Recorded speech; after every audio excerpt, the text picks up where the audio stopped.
सृष्टो व्यासर्गरूपा जगदवनविधौ पालनीया च रौद्री संहारे चापि यस्या जगदिदमखिलं क्रीडनं या पराख्या पश्यन्ति मध्यमाथो तदनु भगवती वैखरी वरणरूपा सास्मद्वाचं प्रसन्ना वितिहरिगिरिशाराधितालङ्करोतु भगवत्यै नमः पराम्बिकायै नमः। चलिए, तो अंतिम पाठ में हम लोगों ने ह्रस्व दीर्घ और प्लुत संज्ञा करने वाले सूत्र को देखा है कि नहीं। क्या सूत्र है वो? ह्रस्व दीर्घ प्लुतः। उसके बाद उच्चैर उदात्तः, उदात्त संज्ञा करने वाले का, अनुदात्त संज्ञा करने वाले और सरित संज्ञा करने वाले सूत्रों को भी देखा। ठीक है ना। इसमें जो ह्रस्व दीर्घ और प्लुत ये तीनों संज्ञा करने वाला जो सूत्र है, कौन सूत्र बोले? ओ कालो ह्रस्व दीर्घ प्लुतः। हाँ, क्या लिख दिए उसकी वृत्ति, अर्थ क्या कर दिया? वाम काल इव कालो यस्य सोच क्रमात् ह्रस्व दीर्घ प्लुत संज्ञा स्यात्, ये कर दिए। वाम काल इव कालो यस्य, है कि नहीं है? वाम कालः, वाम कहाँ का रूप है, किस शब्द का रूप है, कौन सी विभक्ति का? ऊ का षष्ठी ऊ शब्द नहीं, ऊ शब्द का, दीर्घ ऊ शब्द जो है, उकार का दीर्घ ऊ का, दीर्घ ऊ का षष्ठी बहुवचन का रूप है। आया कि नहीं आया? लेकिन ये दीर्घ ऊ है, उसमें तीनों के तीनों ऊ जो है वो प्रश्लिष्ट है। समझ में आ रहा है कि नहीं आ रहा? तीनों ऊ उसमें मिले हुए हैं। ठीक है ना, प्रश्लिष्ट है ना, उसमें है। क्या था, कैसे पता चला? इसके स्पष्ट करने के लिए उन्होंने शुरुआत में लिख दिया। क्या लिख दिया? उश्च इति वह, है कि नहीं है? कि ह्रस्व उकार, फिर दूसरा दीर्घ उकार और तीसरा प्लुत उकार, इन तीनों का क्या कर दिया? द्वंद्व समास। यहाँ द्वंद्व समास कर दिए। तो द्वंद्व समास जब कर दिए तो ऊ और ऊ ऐसे तीन थे, है कि नहीं है? अब यहाँ पर क्या कर दिया? अक सवर्ण दीर्घ पहले और दूसरे में लगा दो, और फिर क्या पहला मतलब एक मात्रिक ऊ और दो मात्रिक ऊ, उन दोनों में अक सवर्ण दीर्घ लगा तो दोनों के स्थान में क्या हो जाएगा? दीर्घ ऊ हो जाएगा। अब कितने बचे? एक तो दीर्घ ऊ बचा, आगे प्लुत त्रिमात्रिक ऊ है कि नहीं है? तो वो दीर्घ ऊ और प्लुत ऊ जो है उसमें भी अक सवर्ण दीर्घ लगा दो तो क्या बन जाएगा? फिर दीर्घ हो जाएगा। तो कुल मिला के दीर्घ ऊ ही बचेगा, है कि नहीं है? बात समझ में आएगी नहीं? लोग कर देते तीनों का एक साथ अक सवर्ण दीर्घ लगा देते, ऐसे नहीं लगेगा। अरे वो क्या कहता है? अक से पर में सवर्ण अच हो तो पूर्व पर दोनों के स्थान में क्या होता है? दीर्घ एकादेश होता है। तीनों के स्थान में एक साथ कर देगा? नहीं ना करेगा। ऐसे करना पड़ेगा ना, बारी बारी से करना पड़ेगा। तो ये क्या ऊ बन गया कि नहीं बन गया? इसके बाद ये ऊ से, अब इसमें कितने हैं? तीन उकार है, इसलिए इससे विभक्ति आएगी। कौन आएगी? बहुवचन आएगा, जस आएगा। तो वही जस लाए, जस का अस बचा। ऊ आगे अस है तो क्या हो जाएगा? इको जिसे यणादेश हो जाएगा तो वह बन जाएगा ना। स को रुत्व विसर्ग को कर देंगे तो वह बन जाएगा। तो वही वह लिखा वहाँ पर, उश्च इति वह, ये कर दिए, है कि नहीं है? तो मतलब त्रयः उकाराः, वह मतलब त्रयः उकाराः, तीनों उकार, यही मतलब हुआ ना। तीनों उकार, वह मतलब क्या? तीनों उकार। जैसे रामश्च कृष्णश्च इति रामकृष्णो, है कि ना? राम और कृष्ण, राम कृष्णो मतलब क्या? राम और कृष्ण। उसी तरह वह मतलब क्या? तीन और ऊ, ये तीनों उकार, है कि नहीं? यही बात आई कि नहीं? ह्रस्व उकार, दीर्घ उकार और प्लुत उकार, ये हो गया। ये प्रथमा बहुवचन का रूप था, इसी का षष्ठी में कर दिए। इसी ऊ का जब षष्ठी बहुवचन में क्या लाए? आम लाए तो क्या बन गया? वाम। तो वाम वही का बना हुआ, मतलब त्रयाणाम उकाराणाम। वाम मतलब क्या? त्रयाणाम उकाराणाम, जो काल है, तीनों उकारों का जो काल है, ऐसा काल है जिन अच का, उन अचों की क्रम से क्या होगी? ह्रस्व दीर्घ प्लुत संज्ञा होगी। आया कि नहीं? तीनों उकारों का क्या काल है? तो एक मात्रिक उकार का काल था, एक क्षण काल था। द्विमात्रिक उकार का क्या काल था? 2 क्षण काल था। और त्रिमात्रिक उकार का क्या काल था? 3 क्षण काल था। तो ऐसे काल, ये तो इनका काल हुआ। तत्सदृश काल है जिन अच का, मतलब ऐसे एक क्षण वाले, एक क्षण काल वाला जो अच होगा उसकी ह्रस्व संज्ञा, 2 क्षण काल वाला जो क्रमात् लिखा है ना, तो इसलिए क्रम से होगी, है कि नहीं है? और दो क्षण वाला जो अच हो, दो क्षण काल वाला जो अच होगा उसकी दीर्घ संज्ञा, और तीन क्षण काल वाला जो होगा उसकी अच जो होगा उसकी प्लुत संज्ञा हो जाएगी। यही ह्रस्व दीर्घ और प्लुत संज्ञा इन्होंने कर दी। बात समझ में आई नहीं? अब प्रश्न ये है कि सूत्र में ऊ कालो अच ह्रस्व दीर्घ प्लुतः तीन पद थे, आप वृत्ति लिखे, क्या लिखे है? वाम काल इव कालो यस्य सह अच ह्रस्व दीर्घ प्लुत संज्ञा स्यात्। ये सब वाम काल इव कालो यस्य, ये सब कहाँ से आया? यस्य सह यहाँ तक का कहाँ से आया? बाद में तो चलो ठीक है, अच ह्रस्व दीर्घ प्लुत संज्ञा स्यात्, तो अच सूत्र में पढ़ा था कि नहीं पढ़ा था? दूसरा पद अच था तो वो था, और ह्रस्व दीर्घ प्लुत भी था तो ह्रस्व दीर्घ प्लुत भी हो गया, प्लुत संज्ञा स्यात् ये भी कर लिया। बाकी ये सब कहाँ से आया? वाम काल इव कालो यस्य सह, तो कहा कि वो सारा का सारा ऊ काल से लब्ध हो रहा है। किससे लब्ध हो रहा है? ऊ काल जो शब्द आया ना, कौन सा सूत्र में प्रथमैक वचनांत पद आया ना, उसी का अर्थ लिखे है वाम काल इव कालो यस्य सह। ये पूरा का पूरा उसी का अर्थ है। आया कि नहीं? उसी का अर्थ है, उसी से निकला है। अब आप कहेंगे ऐसा कैसे निकल गया?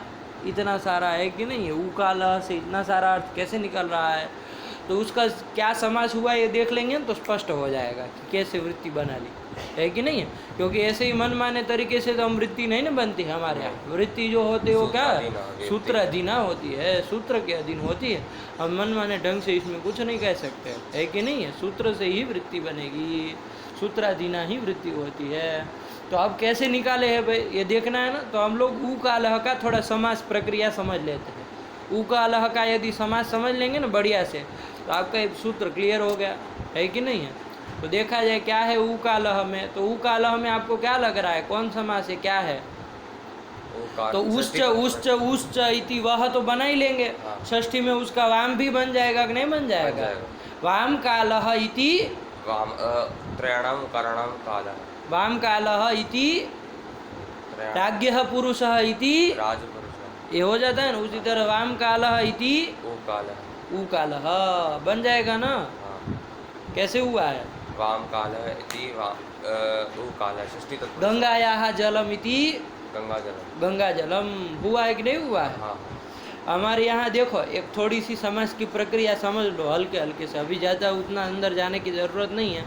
हल्की हल्की प्रक्रिया समझ लो।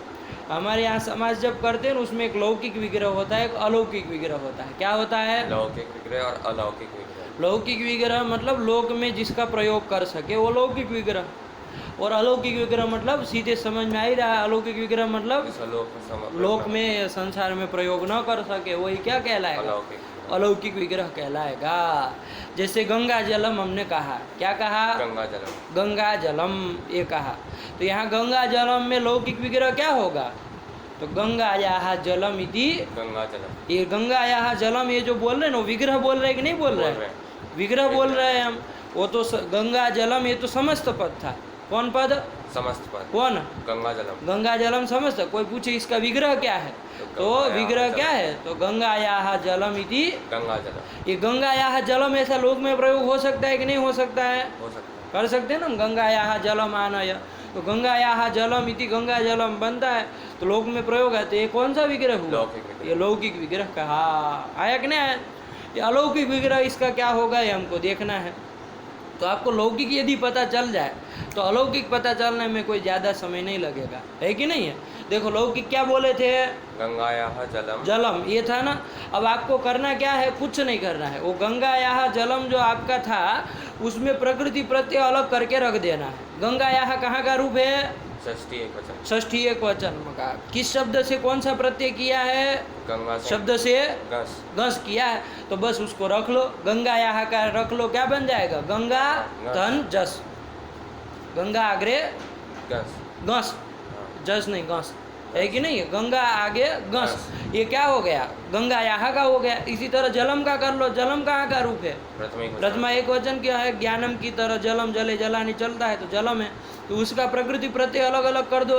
जल है शब्द से कौन? सु लाए थे तो जल सु ये कर लिया। तो यही क्या हो गया? गंगायाः जलम ये तो लौकिक विग्रह। लेकिन अलौकिक विग्रह क्या हो? प्रकृति प्रत्यय अलग अलग कर दो। प्रकृति क्या है उसके? गंगा गस और जल सु, ये अलौकिक विग्रह हो गया। यही अलौकिक विग्रह आया कि नहीं आया? हाँ। गंगा घस और जलसु जलसु, ये क्या हो गया आपका? अलौकिक अलौकिक विग्रह हो गया। प्रकृति और प्रत्यय को अलग अलग कर देना है। जैसे गंगा यहाँ में प्रकृति कौन है? गंगा। गंगा। अरे जिससे प्रत्यय आया हो वो प्रकृति है, और प्रत्यय तो आप समझ ही रहे हैं, वो सु और जैसे सब प्रत्यय है कि नहीं है? तो गंगा शब्द से कौन घास लाए थे ना, तो घास की प्रकृति कौन हो गए? गंगा। गंगा हो गए। और उसका प्रत्यय कौन है? घस। तो प्रकृति और प्रत्यय को अलग करके रख देना। लौकिक विग्रह में हम उसको जोड़ करके बोल रहे थे गंगा याहा, क्या बोल रहे थे? गंगा याहा। लेकिन उसका अलौकिक जब करे तो प्रकृति और प्रत्यय को अलग कर दिया, तो क्या बन गया? गंगा जस घस, गंगा घस, ये बन गया। और उधर जलम था, जलम का क्या बन जाएगा? जलसु। जल सु, ये हो जाएगा। जल प्रकृति है, सु प्रत्यय है। तो प्रकृति प्रत्यय को अलग कर दो तो वो क्या हो जाता है? अलौकिक विग्रह। अलौकिक विग्रह हो जाता है। आया कि नहीं? अलौकिक विग्रह है ना ये। हाँ। लोक में प्रयोग होता है ऐसा? लोक में कोई प्रयोग करता है कि गंगा घस जल सु सुंदरम अस्ति, ऐसे प्रयोग करता है कोई? नहीं करता है ना। तो लोक में चूंकि इसका प्रयोग नहीं होता इसलिए वो कौन सा विग्रह कहलाता है? अलौकिक विग्रह कहलाता है। सरल बात है, समझ में आई कि नहीं आई? आई। इसी तरह मान लीजिए कोई दूसरा एक कर दो, कोई दूसरे समास का जैसे कर दो, जैसे पीताम्बर, ऐसा होता है ना, पीतम अम्बरम यस्य यस्य सह, पीताम्बरम। तो वो यहाँ पे पीताम्बर किसको कहते हैं? हरि को कहते हैं ना। अरे पीला अंबर है जिसका, है कि नहीं है? किसको कहते हैं? भगवान विष्णु को कहते हैं ना पीताम्बर। तो ये पीताम्बर का आपको लौकिक विग्रह बोलने के लिए कहे तो क्या बोलते हैं आप? पीतम अम्बरम यस्य सह। ये तो लौकिक विग्रह हुआ। लोक में ऐसा प्रयोग होता है ना कि पीतम अम्बरम यस्य सह पुरुषः सुंदरः अस्ति, प्रयोग हो सकता है ऐसा। तो इसलिए वो लौकिक विग्रह हुआ। अलौकिक विग्रह आपको करना है। अलौकिक विग्रह क्या करेंगे? तो पीतम अम्बरम जो आप बोले थे उसका आप दोनों अलग अलग प्रकृति प्रत्यय अलग कर दीजिए, क्या हो जाएगा? पीत सु अंबर सु, ये क्या हो गया? अलौकिक विग्रह हो गया। आया कि नहीं? कभी करेंगे यस्य स का नहीं करेंगे, वो केवल अर्थ बहुरी लाभ हो जाता है, उसका नहीं करते, ठीक है ना? उसका नहीं करना है, केवल पीतम अम्बरम इतने का करना है। आया कि नहीं आया? पीतम अम्बरम यस्य सह, ये तो लौकिक विग्रह हुआ। अलौकिक विग्रह क्या हो गया? पीतसु अंबरसु, ये अलौकिक विग्रह हो गया। तो ऐसे लौकिक विग्रह अलौकिक विग्रह कर लेते हैं ना, तो क्या होता है? सरल हो जाता है हमको कि क्या रूप बनेगा आगे जा करके। इसी तरह द्वंद्व समास की कर लो, रामश्च कृष्णश्च इति रामकृष्णौ, रामकृष्ण बनता है ना, तो उसका लौकिक विग्रह तो हो गया, क्या हो गया? रामश्च कृष्णश्च, ये लौकिक विग्रह है ना। अलौकिक विग्रह क्या हो जाएगा? रामसु कृष्णसु, ये अलौकिक विग्रह हो गया। आया कि नहीं आया? तो हमने अब तीन के देख लिए, लौकिक विग्रह, अलौकिक विग्रह और ये देख लिए, तीन स्थलों के। तो एक तो षष्ठी तत्पुरुष का देखा, कौन सा देखा? गंगा जलम। गंगा जलम शब्द का लौकिक विग्रह अलौकिक विग्रह देखा है कि नहीं? दूसरा कौन सा? पीताम्बरः, पीताम्बरो हरिः, तो पीताम्बरः का देखा है कि नहीं? पीताम्बरः का देखा कि लौकिक विग्रह क्या है, अलौकिक विग्रह क्या है।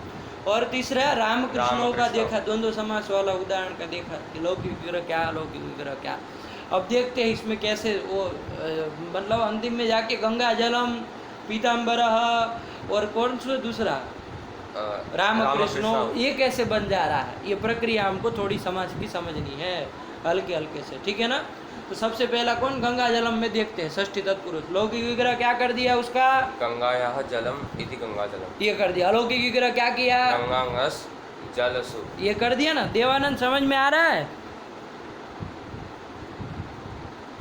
हेलो, आ रहा है ना कि नहीं आ रहा है? नहीं समझ में आए तो पूछना, है कि नहीं? ऐसे ही सुनते मत रहना, ठीक है ना? चलो, तो ये लौकिक विग्रह हो गया। क्या लौकिक विग्रह हुआ गंगा जलम का? अलौकिक विग्रह क्या हुआ?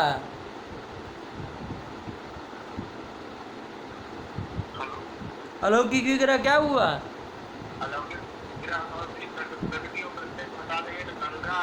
हटा देंगे नहीं, अलग कर देंगे। हटा थोड़ी देना है, हटा देंगे तो कहा तुम्हारा दद्दा बनाएगा गंगा जलम। अरे हटा थोड़ी देना है, अलग करना है प्रकृति प्रत्यय। तो करो, क्या होगा अलौकिक विग्रह? गंगा जस, गंगा यहाँ कहाँ का रूप है? तो वहाँ जस होता है क्या? गंगा शब्द से कौन प्रत्यय होता है? जस तो कहाँ होता है? प्रथमा बहुवचन में होता है ना। तो फिर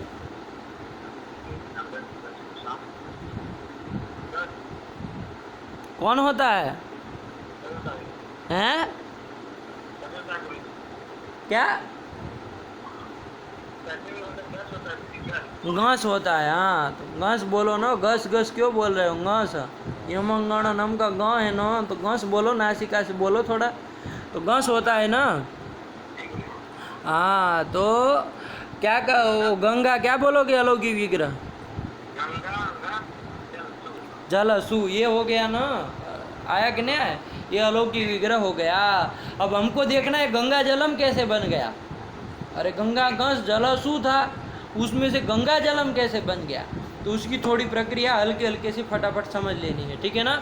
तो गंगा घस जलसु है ना, इसका क्या हो जाएगा? ये सब जो होना है सो हो जाएगा। उसके बाद ये जो विभक्ति आपको दिख रही है, प्रत्यय जो दिख रहे हैं, उसका लुक हो जाता है। क्या हो जाता है? लुक हो जाता है किसी सूत्र के द्वारा, ठीक है ना। सुपो धातु प्रातिपदिक से, तो उसका घस और सु का क्या हो जाएगा? लुक हो जाएगा। तो क्या बचेगा? गंगा जल। गंगा जल, जल लल है मूर्ख तरीका। गंगा जल, गंगा जल ये बचेगा ना। देखो गंगा गस जलसु था, इसके क्या हो जाएगा? समास संज्ञा हो जाएगी, ठीक है ना। समास होने के कारण प्रातिपदिक संज्ञा हो जाएगी किस सूत्र से? कृत तद्धित समासाच। तो अभी ज़्यादा हमको उसमें जाने की ज़रूरत है नहीं है ना। इतने ज़्यादा सूत्र हम वो पचड़े में नहीं पढ़ेंगे। सीधे हम क्या करेंगे? वो प्रत्यय जो है उसका क्या हो जाता है? लुक हो जाता है। कौन प्रत्यय? तो गंगा के बाद कौन प्रत्यय? घस है, और जल के बाद कौन प्रत्यय? सु है। तो उसका क्या हो जाता है? लुक हो जाता है। तो लुक हो जाता है तो देवानंद क्या बचेगा? गंगा जल नहीं, जल, गंगा जल ये बचेगा ना। गंगा जल बन गया। देखिए पास में पहुंच गए कि नहीं बन गए? हमको क्या बनाना था? गंगा जलम बनाना था, लेकिन काफी पास में पहुंच गए ना। अब गंगा जल शब्द से हम क्या लाएंगे? सु लाएंगे, और ज्ञानम जैसे बनता वैसे गंगा जलम, सु को हम करके ये सब करके क्या बना लेंगे? गंगा जलम बना लेंगे। लगा कि नहीं लगा? अरे सु को हम हो जाता है ना नपुंसकलिंग में। अरे ज्ञानम में भी ज्ञान से सु ही लाए थे, लेकिन क्या हो जाता है? उसको हम आदेश हो जाता है कि नहीं है? तो हम हो करके क्या बन जाता है? ज्ञानम बन जाता है। उसी तरह यहाँ क्या बन जाएगा? गंगा जलम बन गया कि नहीं बन गया? कितना सरल है समाज बनाना, है कि नहीं? तो ये क्या होता है? हमको लौकिक विग्रह अलौकिक विग्रह ये दोनों जरूर देख लेने हैं। ये देख लेते हैं ना तो क्या रूप बनेगा फटाफट आप बोल पाएंगे। बात समझ में आई कि नहीं आई? तो ये हो गया आपका। अब दूसरा कौन सा उदाहरण था उसको देखा जाए। पीताम्बर बहुरी का एक तो था ना, पीताम्बर का। देखो पीताम्बर का क्या लौकिक विग्रह बोले थे? पीतसु, ए लौकिक विग्रह बोला ना। पीतम अंबरम यस्य सह। पीतम अंबरम यस्य सह, ये लौकिक विग्रह हुआ। आया कि नहीं? कि पीला अंबर है जिसका, इसका अर्थ भी समझ में आ रहा है कि नहीं? लौकिक विग्रह के साथ क्या? पीला, पीत मतलब पीला, अंबर मतलब वस्त्र, है जिसका, है कि नहीं है? पीतम अंबरम यस्य, यस्य मतलब जिसका, पीला अंबर जिसका है ना, जिसका है उसको क्या कहा जाएगा? सह पीताम्बर, पीले अंबर वाला, है कि नहीं? ये कहा जाएगा ना। अब देखना हमको, ये तो लौकिक विग्रह हुआ। अलौकिक विग्रह क्या हुआ इसका? पीतसु अंबरसु। क्या हुआ देवानंद? समझाए ना अभी? अलौकिक विग्रह क्या होगा? आया कि नहीं आया? वो यस्य सह का नहीं करना है। अलौकिक विग्रह में उसको नहीं डालना। पता चला कि यत शब्द और उसका घास ने ये सब करने लगे, है कि नहीं है? हमको जिन पदों का समास करना उसी का अलौकिक विग्रह करना है। आया कि नहीं आया? तो क्या करेंगे? पीतसु अंबरसु, ये अलौकिक विग्रह कर लिए कि नहीं कर लिए? यहाँ पर भी क्या हो जाता है? इसका समास बहुरी समास संज्ञा हो जाती है ना। अनेक अमन्य पदार्थ ये सब सूत्र आएंगे जब समाज में पढ़ेंगे, तो अभी घबराने की जरूरत नहीं है। बहुरी समास संज्ञा हो जाएगी इसकी, बहुरी नाम हो जाता है इसका। फिर क्या हो जाएगा? प्रातिपदिक संज्ञा हो जाएगी कृत तद्धित समासाष्ट से। प्रातिपदिक संज्ञा हो जाने के बाद क्या हो जाएगी? सुपो धातु प्रातिपदिक से वो प्रत्यय का लुक कर दो, लुक कर दो। तो देवानंद क्या बचेगा? कौन कौन प्रत्यय का लुक करेंगे? केवल सु का, एक सु का, दोनों का सो, ऐसे बोलो ना कि सु सु दोनों का लोप कर देंगे तभी तो हम समझेंगे। तो दोनों सु का लोप हो गया। अब क्या बचा? पीतांबर। पीत अंबर। साफ साफ बोलो, ऐसे काहे मूर्खों की भांति बोलते हो?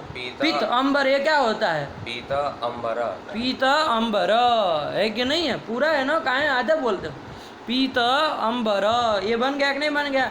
अब पीत और अंबर में कौन लग जाता है सूत्र आप लोगों को पता ही है, अकसवर्ण दीर्घ से दीर्घ हो जाता है, तो क्या बन जाएगा? पीतांबर। पीतांबर। देखो पास में पहुंच गए कि नहीं पहुंच गए? अब हमको पीतांबर बनाना है, प्रथमा एक वचन में क्या लाएंगे? सु ले आएंगे, राम जैसे बनता वैसे पीतांबर। हाँ, बन जाएगा कि नहीं बन जाएगा? प्रक्रिया आगे नहीं आ गई समाज की, ठीक है ना।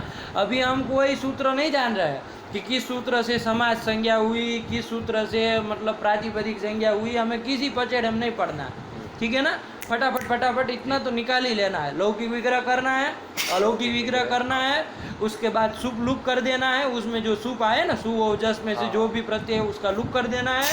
उसको करने के बाद वो संधि वंधि जो करनी वो कर लेनी है। उसके बाद जो प्रत्यय लाना वो ले आएंगे और अपना जो समास वाला रूप है उसको बना लेंगे, काम खत्म। इतना करना है, ठीक है ना।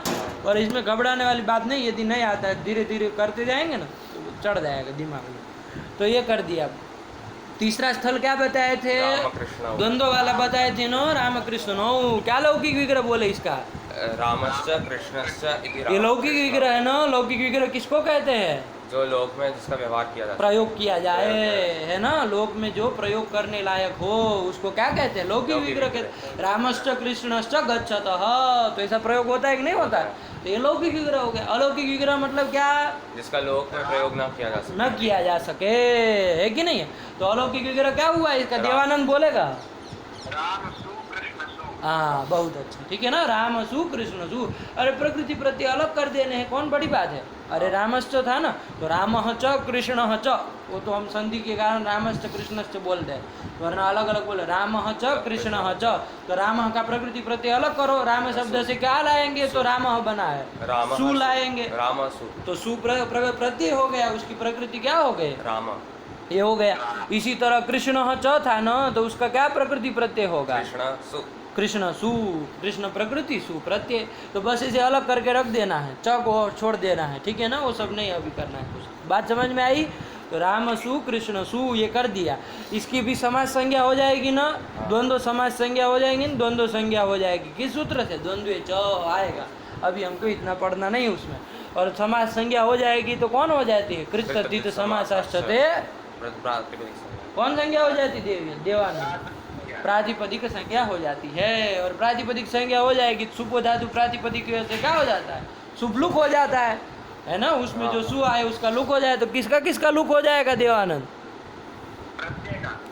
कौन कौन प्रत्यय है यहाँ?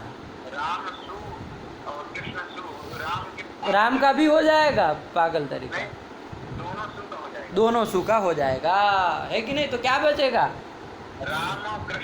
राम कृष्ण ये बचा, ठीक है ना। अब चूंकि दो ठो थे ना, तो अब इससे प्रत्यय लाएंगे जब हम, तो कौन सा लाएंगे?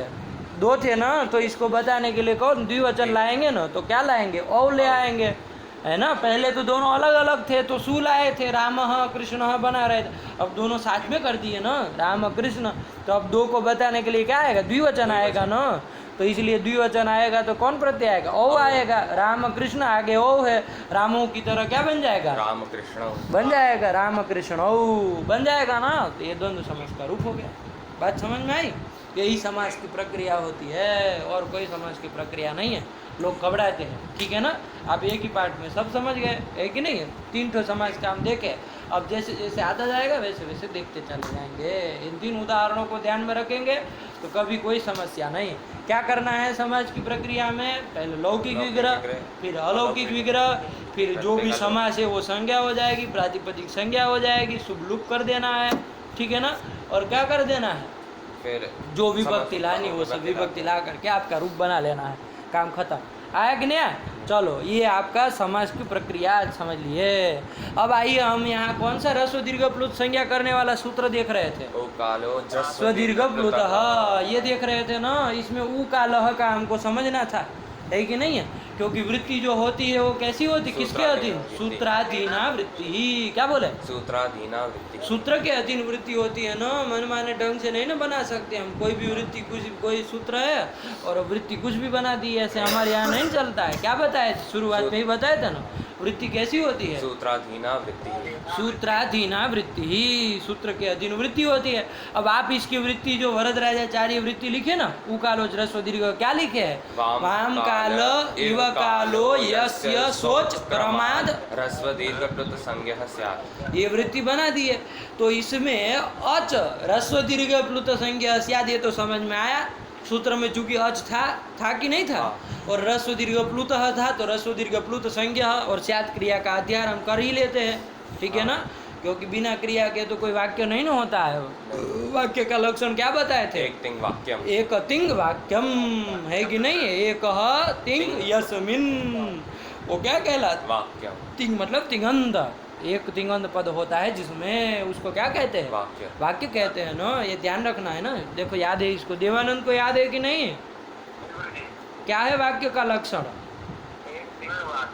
एक तिंग वाक्यम। चलिए यही कर दिया। चलिए अब ज़्यादा उसमें अभी नहीं जाना है।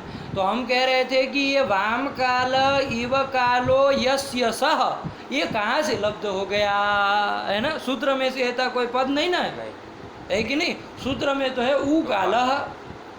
तो क्या बताया आपको कि उस ऊ कालह का ही ये पूरा का पूरा मतलब है। ऊ कालह से ही निकाले हैं क्या? वाम काल इव कालो यस्य सह, यहाँ तक का वो ऊ कालह का ही अर्थ है। और आगे अच ह्रस्व दीर्घ प्लुत संज्ञा स्यात्, ये तो सरल ही है, इसमें तो कोई दिक्कत ही नहीं। अब देखना हमको ये था, ये ऊ कालह इतना छोटा सा शब्द, उसे इतना बड़ा अर्थ कैसे निकल के आ गया? तो उसके लिए हमको क्या देखना था? ऊ कालह में कौन सा समास किया है, क्योंकि समास समझ लेंगे तो पता चल जाएगा ना। आया कि नहीं? समास समझ लेंगे तो क्या हमको पता चल जाएगा कि भाई ये बना कैसे, बना कैसे। आया कि नहीं? तो वही हमको देखना है। तो क्या है ऊ कालह में? तो ऊ कालह में आपको क्या बताया कि वाम कालह इति ऊ कालह। ऊ कालह। ऐसे देखो, अब थोड़ा ध्यान से सही से करो यहाँ से, है कि नहीं? सबसे पहले उन्होंने क्या बताया था? वह रूप बनाया था ना, किसका बनाया था? उश्च उश्च उश्च इति वह, ये बनाया था। उश्च उश्च उश्च इति वह, ये कौन समास कर रहा है? द्वंद्व समास। द्वंद्व समास कर रहे हैं। इसका ये तो लौकिक विग्रह हुआ, उश्च उश्च उश्च, ये तो लौकिक विग्रह हुआ। अलौकिक विग्रह बोल सकते हो इसका? देवानंद सुनेंगे देवानंद के मुंह से। कहाँ गया? अलौकिक विग्रह बोलो इसका। ये उश्च उश्च उश्च, ये तो लौकिक विग्रह हो गया ना। अलौकिक विग्रह बोलो इसका।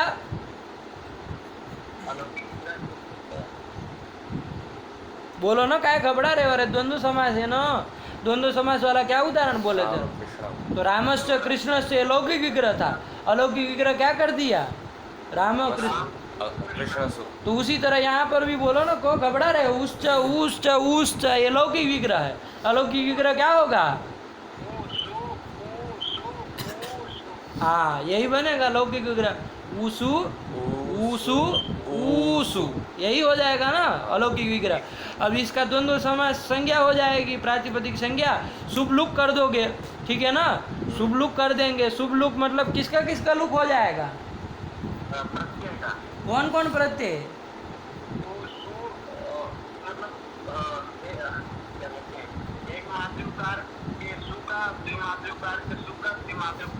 ये उकार के सुका, उकार के सुका, ऐसा काहे बोल रहे हो? अरे तीनों सुका कर दो ना। इतने पागल आदमी थोड़ी न बैठे इधर हैं कि न समझ पाए कि तीनों सुका है कि नहीं है। तीनों सुका लुक हो जाएगा, है कि नहीं? मतलब इधर पागल ही समझ रहा है सब, है? तुम्हारी तरह पागल नहीं ना है काव्य। उसको कह दोगे कि तीनों सुका लोप हो गया तो समझ लेगा। अब इतना समझाओगे कि एक मात्रिक उकासु, द्वि मात्रिक उकासु, त्रिमात्रिक उकासु, है? सुनते सुनते पागल हो जाएगा। चलो, किसका लुक हो जाएगा? तीनों सुका लुक हो जाएगा। तो कर दो लुक। तो क्या बचा अब? ये बचा। अब संधि वंधि जो करनी वो कर लेनी होती है ना। तो संधि करो। पहले ऊ और दूसरे ऊ में क्या कर दोगे? दीर्घ संधि। तो ऊ बन गया। और अब क्या बने, स्थिति क्या है, दीर्घ ऊ है, आगे प्लुत ऊ है। उन दोनों में फिर से आकाशवाणी दीर्घ लगा दो तो क्या फिर से आकाशवाणी दीर्घ से दीर्घ ऊ हो गया। तो क्या शब्द बन गया हमारे के बाद, ऊ जैसे उधर रामकृष्ण शब्द बना था उस तरह यहाँ हमारे पास संधि वगैरह करके क्या शब्द बन गया, ऊ शब्द बन गया। दीर्घ ऊ शब्द बना कि नहीं बना। बन गया। अब वहाँ चूंकि राम और कृष्ण दो ठो थे तो हम लाए थे ओ और राम कृष्णो बना लिए थे। अब यहाँ चूंकि ऊ तीन ठो थे ना, हाँ। अरे तो क्या कहा, ये ऊ तो तीनों उकारों का प्रश्लेष है ना, इसमें तीनों उकार इसमें प्रश्लिष्ट है। क्या है इसमें, प्रश्लिष्ट है, प्रश्लिष्ट तीनों है, तीनों उकार इसमें प्रश्लिष्ट है, मतलब जुड़े जुड़े हुए हुए हैं। संधि के कारण आपको एक ही सुनाई दे रहा है तो कोई बात नहीं, लेकिन है तो तीन ना। हाँ। तो क्या हो जाएगा, यहाँ तीन होने के कारण कौन जस प्रत्यय प्रत्यय। लाएंगे, प्रथमा बहुवचन का प्रथमा बहुवचन जस ले आएंगे। तो जस ले आएंगे तो क्या बन जाएगा, जस का अस बचेगा, ऊ आगे अस है, कौन संधि हो जाएगी, यण संधि। यण संधि हो जाएगी। कोई चीज से क्या हो जाएगा देवानंद, ऊ को वो युवा हो जाएगा। गुण हो जाएगा, है कि नहीं है, ऊ को गुण हो जाएगा। किस सूत्र से गुण हो जाएगा जरा बताओ, उसका भी मिला। ऊ को गुण ऊ आगे अस है, गुण किससे होगा, गुण करने वाला सूत्र कौन है, चलो बताओ। अध्ययन गुणा। अधिंग गुण गुण करने वाला सूत्र है कि नहीं है। अधिंग गुण का वृत्ति बोलो, अर्थ बोलो, क्या कहता है अधिंग गुण। अध्ययन के गुण संज्ञा से। ये तो लग रहा है कि संज्ञा सूत्र है, गुण करने वाला सूत्र नहीं है, गुण संज्ञा करने वाला सूत्र है। हमने पूछा गुण करने वाला सूत्र, गुण का विधान करने वाला विधि सूत्र बताओ कौन है वो, आदि गुण। हाँ ये है ना, आदि गुण का क्या अर्थ है, अवर्ण से पर में अच हो। तो यहाँ ऊ आगे अस है। अब यहाँ अवर्ण से पर में अच बताओ, अवर्ण कौन हो गया, ऊ तो अवर्ण है नहीं, अवर्ण मतलब अ। हाँ। तो ऊ अवर्ण से पर में अच कहाँ मिला, मिला कहीं, नहीं। तो कहाँ आदि गुण लगेगा देवानंद, पागलानंद हो, कहाँ गुण हुआ, ऊ अस में क्या हो जाएगा,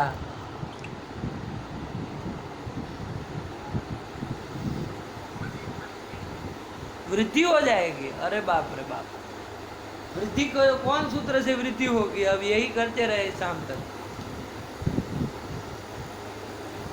वो भी अवर्ण मांगता है ना, अरे वो भी तो अवर्ण से परे एच कहता है, यहाँ अवर्ण कहाँ है, पूर्व में ऊ है ना, तो वो अवर्ण वाले सब लगने ही नहीं है कि नहीं, कहाँ से लगेगा वो वृद्धि रेखी में।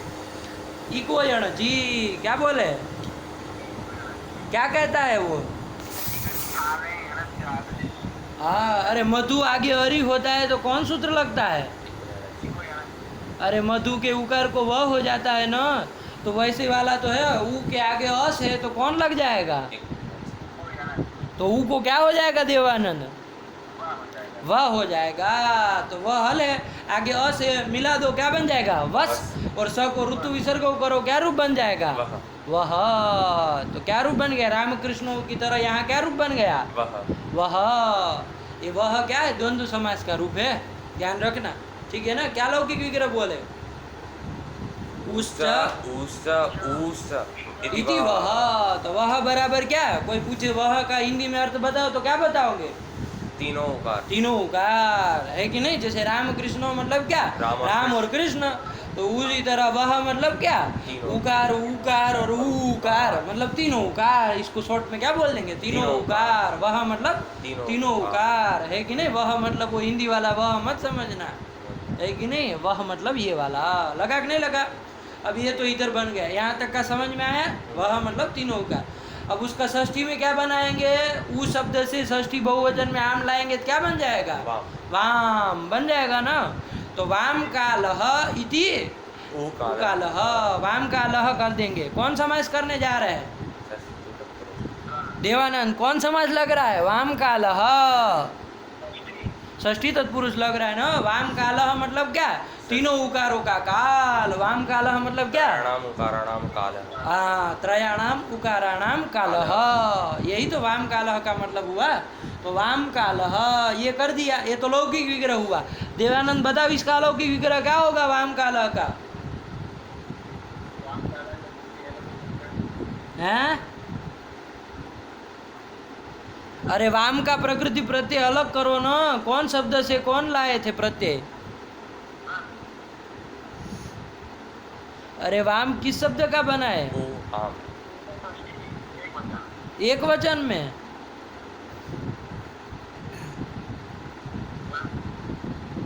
आम कहाँ आता है? हाँ तो अलौकिक विग्रह बोलो ना। हाँ ऊ आम, वाम का क्या हो गया? ऊ आम। और कालह का बोलो। कालसु, ये हो गया ना। तो वाम कालह ये तो लौकिक विग्रह हुआ। अलौकिक विग्रह क्या हो गया? ऊ आम कालसु क्या हुआ बोलो? क्या सीधा कालसु? पूरा बोलो।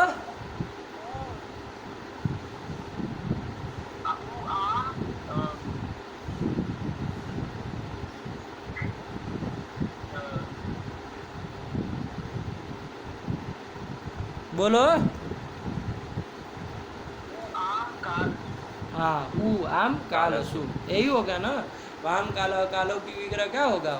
ऊ आम कालसु, ये कर दिया। अब इसका क्या षष्ठी समास कर देंगे, है कि नहीं? षष्ठी तत्पुरुष समास कर दिया, प्रातिपदिक संज्ञा कर दी, शुभ लुक कर दिया। शुभ लुक मतलब किसका किसका लुक हो जाएगा इसमें? कौन कौन प्रत्यय? मूर्ख तरीका, सीधा प्रत्यय बोलो ना। कौन कौन प्रत्यय है? काहे हर बार प्रत्यय प्रत्यय करते हो? आम का और सु का सु का, इसका लुक कर दो तो क्या बचा?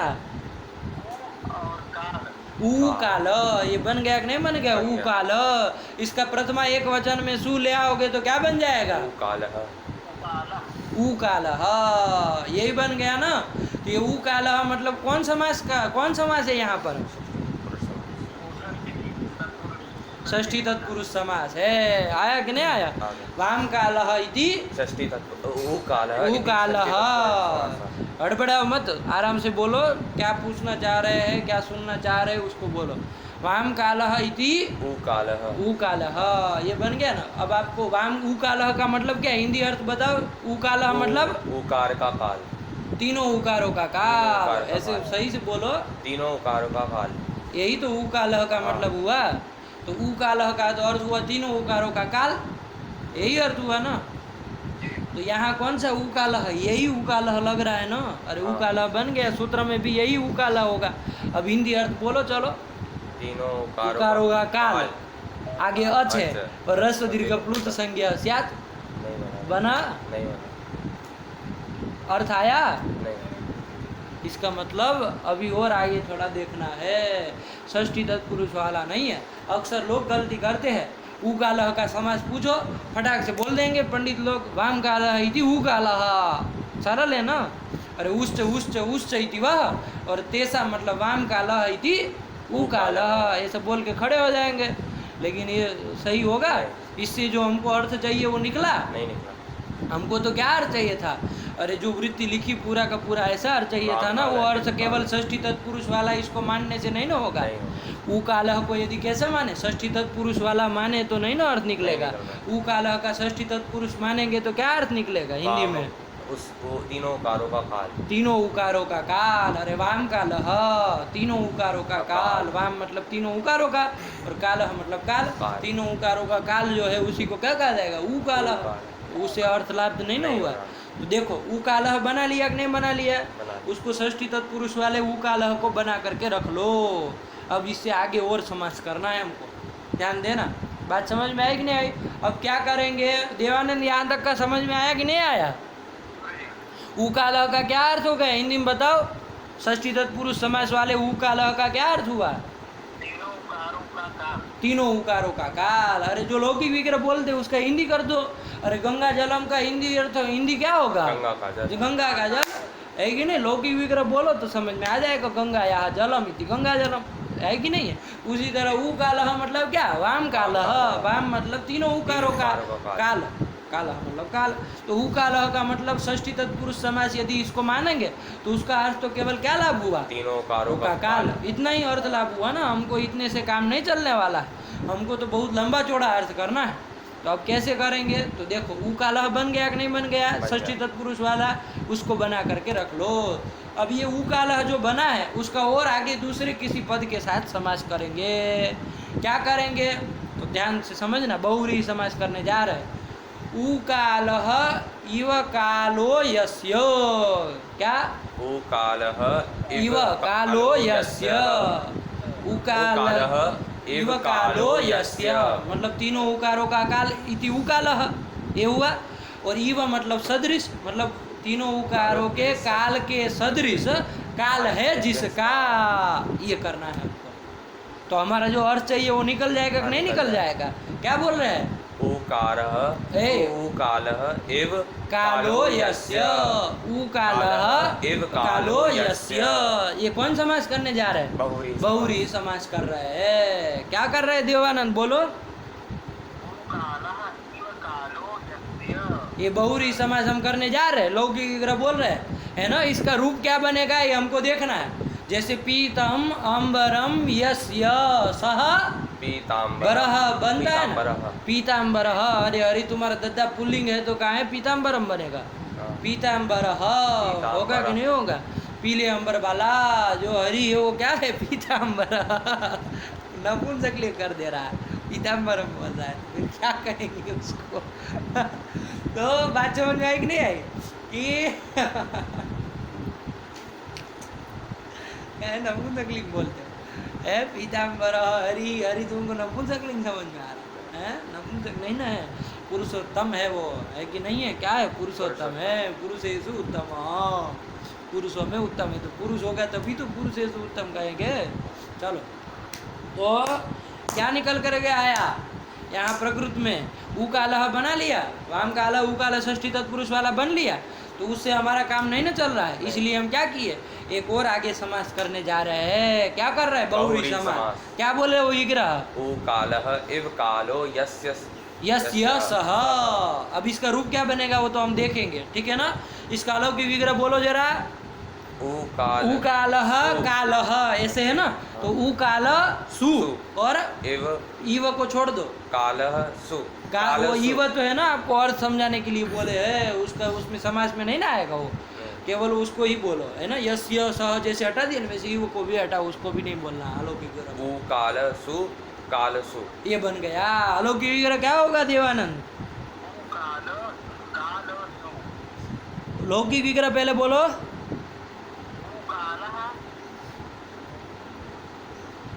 कालः इव कालो यस्य सः। यस्य है कि नहीं? कि उकाल के तरह काल है जिसका, ऐसा अर्थ हमको चाहिए ना? हाँ। ऐसा अर्थ हमको करना है ना कि उकाल की तरह काल है जिसका, है कि नहीं है? उकाल की तरह मतलब तीनों उकारों के तरह, काल के तरह काल है जिसका, यही करना है ना? तो उकालः इव कालो यस्य, ये बहुव्रीहि समास किया। अलौकिक विग्रह क्या बोलोगे? बोलो देवानंद। कालसु कालसु। ये बोल दिए, बहुत अच्छा, ठीक है ना? अब क्या रूप बनेगा ये अलौकिक विग्रह करेंगे तो समझ में आएगा कि नहीं आएगा? साफ साफ समझ में आएगा कि क्या रूप बनेगा, अपने मन से थोड़ी रूप बन जाएगा। तो उकालसु कालसु ये बन गया कि नहीं बन गया? अब क्या हो जाएगा? इसके अनेक मन्य पदार्थ से क्या हो जाएगा? बहुव्रीहि समास हो जाएगा, प्रातिपदिक संज्ञा हो जाएगी। ये सब चीज़ें न समझ में आए ना, अनेक मन्य पदार्थ है, ये सब कुछ घबराना नहीं है बिल्कुल। केवल बहुव्रीहि समास हो गया, उतना कान पवित्र कर दो, बहुत हो गया। और सब प्रातिपदिक संज्ञा हो गई, शुभ लुक हो जाएगा। शुभ लुक किसका किसका लुक हो जाएगा देवानंद?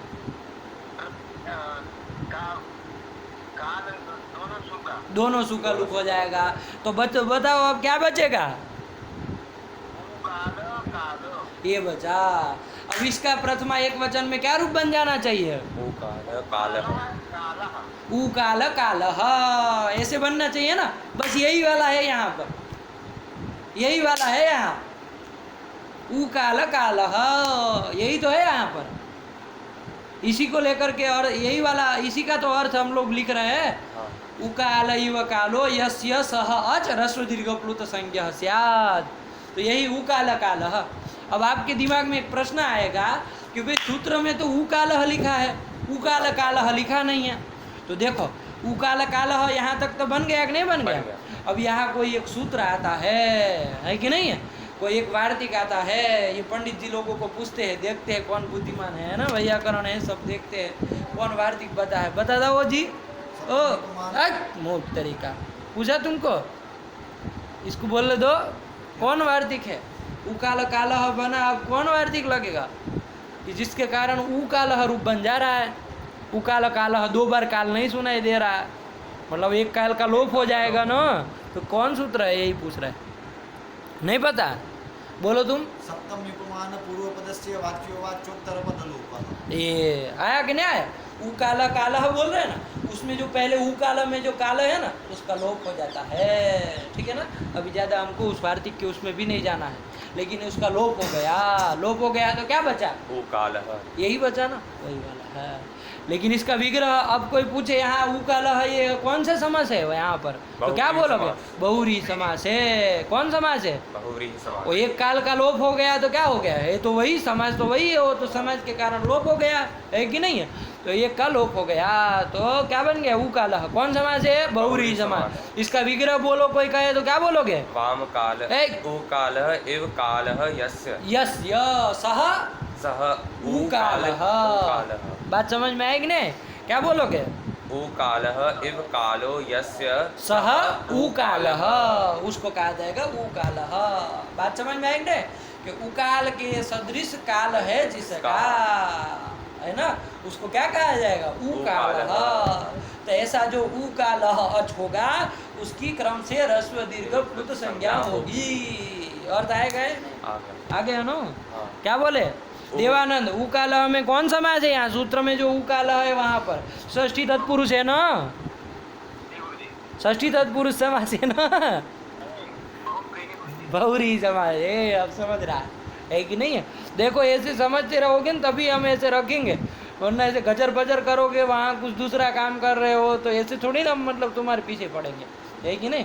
तुम मेहनत करके आओगे, पाठ लगा करके आओगे, तो ऐसे चालू रखेंगे, पूछेंगे, है कि नहीं है? अब पता चला कि तुम पाठ ही नहीं लगाने में थे, तो फिर दूसरे दिन फ़ोन क्यों जोड़ेंगे, है कि नहीं? इधर मतलब इसी के लिए जो बैठे हैं कि सबको मतलब जोड़े, देश विदेश से, कौशाम्बी से देवानंद को जोड़े। चलिए, तो क्या कर दिया? उकालह में कौन बहुरी समास है ना, विग्रह क्या बोलोगे इसका? यस्य सह, सह अच ह्रस्व दीर्घ प्लुत संज्ञा स्यात्। उकाल के सदृश काल है जिसका, जिन अच का, ऐसे अच की क्या होगी? क्रम से ह्रस्व दीर्घ प्लुत संज्ञा होगी। तो बस यही बात है, यही सूत्र में है। बात समझ में आए ना? कभी भी मत बोलना षष्ठी तत्पुरुष है, यद्यपि षष्ठी तत्पुरुष में भी उकालह बनता है, लेकिन वो यहाँ नहीं है। आया कि नहीं? वो उकालह बना करके फिर दूसरे काल के साथ हमने बहुरी समास किया। उकालह इव कालो यस्य, है कि नहीं? इव आपको समझाने के लिए बोला है, वो समास में उसका प्रयोग नहीं करेंगे। आया कि नहीं? जब समस्त रूप बोलेंगे ना, उसमें नहीं आएगा, उसका केवल क्या करेंगे? सिर्फ समझाने के लिए कि भाई उसके सदृश ऐसे बोलना है, समझाना, इसलिए। तो उकालह इव कालो यस्य सह अच ह्रस्व दीर्घ क्रमात् ह्रस्व दीर्घ प्लुत संज्ञा स्यात्। वृत्ति बन गई कि नहीं बन गई? बन गई ना? तो यही लिखना चाहिए था वरदराजाचार्य जी को, लेकिन इन्होंने क्या कर दिया? उकालह इव कालो था ना, तो उकालह का और खोल दिया, है कि नहीं? उकालह को खोल कर और रख दिया। विग्रह में जो उकालह है वो तो षष्ठी तत्पुरुष वाला है ना, तो उसका क्या बोला जाएगा? वाम कालः। तो बस वही है, वो उकालह को वाम कालह बोल दिया, बाकी सब वैसे के वैसे रखा। पढ़ लो वृत्ति क्या लिखा? वाम कालः इव कालो यस्य सह अच क्रमात् ह्रस्व दीर्घ प्लुत संज्ञा स्यात्। नहीं समझ में आया? आ गया। यही बात है। विग्रह ऐसे नहीं लिखा जाता है, गलत है। यदि विग्रह की दृष्टि से कहें तो वरदराजाचार्य जी ने गलत लिखा, ऐसे नहीं लिखा जाएगा। विग्रह बोलना हो उकालह का तो क्या बोलना पड़ेगा? उकालः इव कालो यस्य, यही बोलना पड़ेगा। आया कि नहीं? तो ये विग्रह लिख भी नहीं रहे हैं, वो केवल आपको अर्थ समझा रहे हैं। फलितार्थ कथन है। क्या है? फलितार्थ। फलित अर्थ बताया था ना? फलित अर्थ मतलब निर्गलित अर्थ, मतलब बहुत कुछ व्याख्यान किया लंबा चौड़ा, अंतिम में जाके निष्कर्ष के रूप में कि बस ये उसका निष्कर्ष अर्थ है, निष्कृष्ट अर्थ है। आया कि नहीं? वही फलितार्थ इन्होंने लिखा है, विग्रह प्रदर्शन नहीं किया। वो उकालह का विग्रह नहीं लिख रहे, कभी भी मत कहना कि विग्रह लिखा है कि नहीं, विग्रह नहीं लिख रहे। वो फलितार्थ कथन है, वो फलित अर्थ। उकालह से जो फलित अर्थ आया ना, एक निर्गलित अर्थ आया ना, वो अर्थ को केवल बता रहे हैं, विग्रह नहीं लिख रहे। ऊ काल का विग्रह बोल रहा हूँ तो क्या बोलोगे? वाम काल इति नहीं ऊ काल का हाँ। ऊ काल इव कालो यस्य सह ऊ कालः। आया कि ना? कोई पूछे कि भाई ऊ कालः इव कालो यस्य में, तो ऊ कालः बनना चाहिए। हाँ। ऊ कालः कैसे बना? जो एक काल का लोप लोप हो जाता गया है, पूर्व वाला जो काल है ना उसका उसका लोप हो जाता गया है। वार्तिक याद रखना, कौन वार्तिक है? सप्तम उपमान क्या बोले? सप्तम्युपमान पूर्वपदस्य वाच्यो वाच्योत्तरपदलोप बहुव्रीहिर वाच्यो वाचोत्तर पदलोप है ना, कहीं कहीं ऐसा पाठ भी मिलता है। बहुव्रीहिर वाच्यो वाचोत्तर पदलोप, बहुव्रीहि समाज भी यही करता है, ऐसा करके आता है ना। तो अभी उसमें घबरा मत, उस वार्तिक से लोप हो गया। और वो लोप है ना विकल्प से करता है। क्या करता है? विकल्प से तो करता है। जब लोप नहीं करेगा तो रूप क्या बनेगा? ऊ काल कालः ये भी बनेगा। ऐसा नहीं है कि हमेशा ऊ काल ही बनेगा, ऊ काल है ये भी बनेगा, लेकिन लोप हो जाएगा तो क्या बनेगा? ऊ काल। अब चूंकि हमारे भगवान पाणिनि जी ने क्या लिखा है? ऊ काला लिखा है, इसका मतलब लोप किया है, लोप कर दिया है कि नहीं? फालतू में लंबा चौड़ा सूत्र नहीं बनाना चाहिए। क्या होना? सूत्र का लक्षण क्या बताए थे? अल्पाक्षर क्षरम, अल्पाक्षर होना चाहिए। लिख तो सकते थे वो ऊ काल उनको लिखने में आलस्य नहीं था, लेकिन सूत्र का लक्षण भी तो बनाए रखना है। अल्पाक्षरम कहा था ना, अल्प अक्षर वाला हो वही सूत्र कहलाता है ना। तो कम से कम शब्द जिसमें आए वैसा बनाना चाहिए, इसलिए काल का लोप कर दिए। कम हो गया ना, कम हो गया। यही कर दिया। चलिए, ऊ कालो अच ह्रस्व दीर्घ प्लुतः। अब दिक्कत नहीं ना? नहीं। सूत्र की अधीन वृत्ति बनी है कि नहीं बनी है? कभी घबराओगे नहीं ना कि भाई कैसे हो गया? देवानंद समझ में आया कि नहीं आया? हाँ, ये ध्यान रखना है ना, कभी भी ये नहीं, सूत्र हम कोई भी हो, वृत्ति जो लिखे हैं कोई भी मनमाने ढंग से नहीं होती है। सूत्राधीना वृत्ति ही, इस सिद्धांत को ध्यान में रख के चलना। कोई भी सूत्र से चाहे आ जाए, है कि नहीं? कोई चाहे बताए चाहे न बताए। मान लीजिए कोई व्याख्यान, मान लीजिए बहुत लोगों का होता, आदत नहीं होती है कि नहीं बताते हैं, है कि नहीं है? केवल वृत्ति अर्थ करवा दिए तो लोगों क्या हो जाता है, दो दिमाग में फिट होता है। सूत्र अलग है, वृत्ति अलग है, जबकि ऐसा है कुछ नहीं। अरे सूत्र से ही तो अर्थ निकाला गया है, इसमें रटने वाली कौन बात है? सूत्र को सही ढंग से समझ लीजिए, आपको वृत्ति याद करने की जरूरत ही नहीं है, सूत्र से काम चल गया, है कि नहीं है? ये तो वृत्ति तो आज अभी लगी गए ना, इसके पहले ये सब लोगों के पास वृत्ति थोड़ी ना होती थी, सब सूत्र से ही पढ़ते थे। तो देख लेते थे कि भाई कैसे कौन सा समास है, तो सूत्र का अर्थ समझ में आ गया, है कि नहीं है? सूत्र आ जाए मतलब आपका व्याकरण हो गया। आप अष्टाध्यायी याद कर लिए, 4000 सूत्र आपको याद हो गया, बस कुछ नहीं चाहिए। और क्या चाहिए बताओ? सब सूत्र ऐसे तो निकल जाना, बस उसको पढ़ना पड़ेगा आचार्य के पास बैठ करके, है कि नहीं है? ऐसे तो नहीं ना आएगा। अब ऐसे तो कालो करते रह जाएंगे, रट्टे मारते रह जाएंगे, कुछ नहीं निकलने वाला, है कि नहीं है? लेकिन अभी साफ साफ दिख रहा है, सूत्र से ही अर्थ आया, कोई कहीं से अनुवृत्ति कुछ नहीं करना है। बात समझ में आएंगे? चलिए पढ़ लो एक बार। उकालो ह्रस्व दीर्घ प्लुतः करो खत्म। उकालो ह्रस्व दीर्घ प्लुतः ऊष्वः वाम काल इव कालो यस्य सोच क्रमात् ह्रस्व दीर्घ प्लुत संज्ञा स्यात्। क्लियर है? कोई दिक्कत नहीं ना? ये ह्रस्व दीर्घ और प्लुत तीनों संज्ञा करता है, ठीक है ना? इसमें जो वो आप बता रहे थे उकार का ही ग्रहण क्यों किया? हाँ, ये प्रश्न जो आप लोगों ने आरंभ में पूछा, क्या पूछा? केवल उकार का ही ग्रहण क्यों किया? हाँ, ऊ काल हमें क्या बोले, उश्च इति वह कर दिए, और फिर वाम काल इति ऊ काल, फिर ऊ कालो ऐसे कर दिए ना। तो ऊ काल के सदृश काल है जिसका, है कि नहीं? ऐसा कर रहे थे ना। अब यहाँ पर ऐसा भी कर सकते थे, करने के लिए तो अ का जोड़ देते। मान लीजिए, अरे वर्णों में सबसे प्रथम कौन होता है? अ ही है ना। अब शिव सूत्र बोलना चालू करिए तो सबसे पहले कौन आता है? अ ही आता है। तो अ से भी बना सकते हैं, बनाने के लिए तो अरे क्या कर देते, अश्च आश्च आश्च इति क्या बन जाएगा? हैं? आहा, यही बनेगा, आहा, यही बन जाएगा ना। अरे अश्च आश्च आश्च इति और आम कालः इति आकालः बन जाता। और आकालः कालो यस्य, कि आकाल के सदृश काल है जिसका, इति आकालः ये बना लेते तो भी हो जाता है कि नहीं है? लेकिन ये ऊ जो है ना वो कहीं प्रसिद्ध है, ऐसा एक मात्रिक द्विमात्रिक त्रिमात्रिक उकार जो है ना प्रसिद्ध है। कौन प्रसिद्ध? कहाँ पर? वो कुक्कुट है ना, कुक्कुट। सुबह सुबह उठते सबसे पहले किसको सुनते थे? कुक्कुट।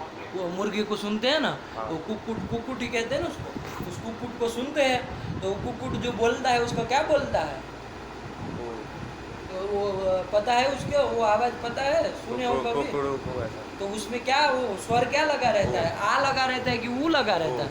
ऊ लगा रहता है ना। वो तीनों प्रकार का वो बोलता है, ह्रस्व दीर्घ प्लुत तीनों वो बोलता है ना।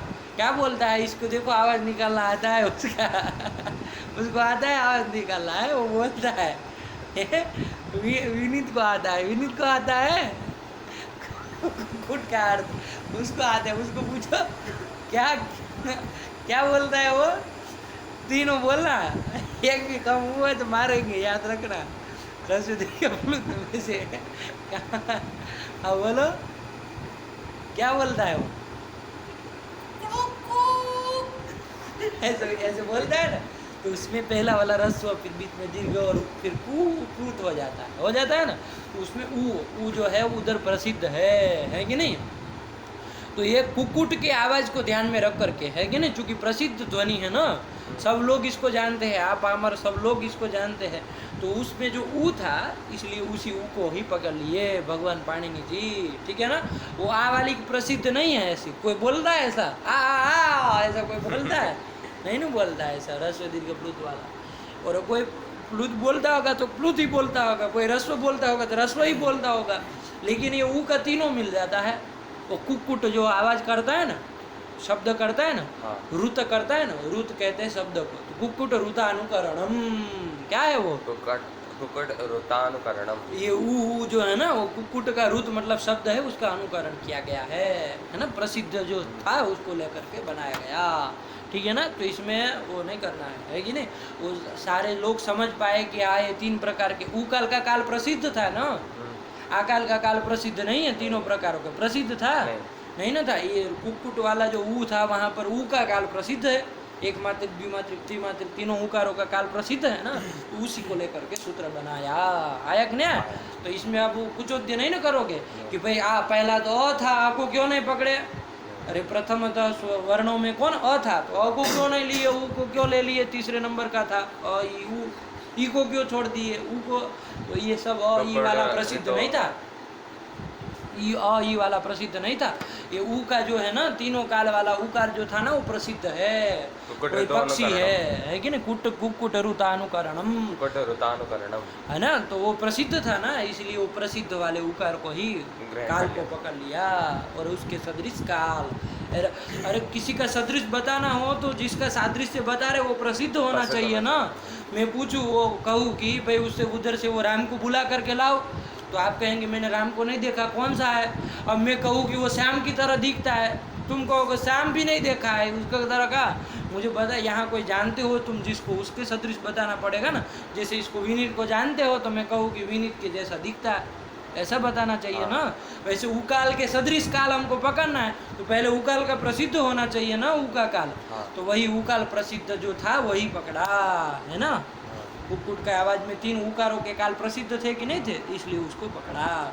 सादृश्य उसी का दिया जाता है जो प्रसिद्ध हो, अप्रसिद्ध का उपमा नहीं ना दी जाती है, आया कि नहीं। चलिए यही दे दिया उकार को, इसीलिए दिया, ठीक है ना। नासूया कर्तव्या यत्रानुगमः क्रियते आचार्य ही, लिख लो। नासूया कर्तव्या, कर्तव्या यत्र अनुगमः क्रियते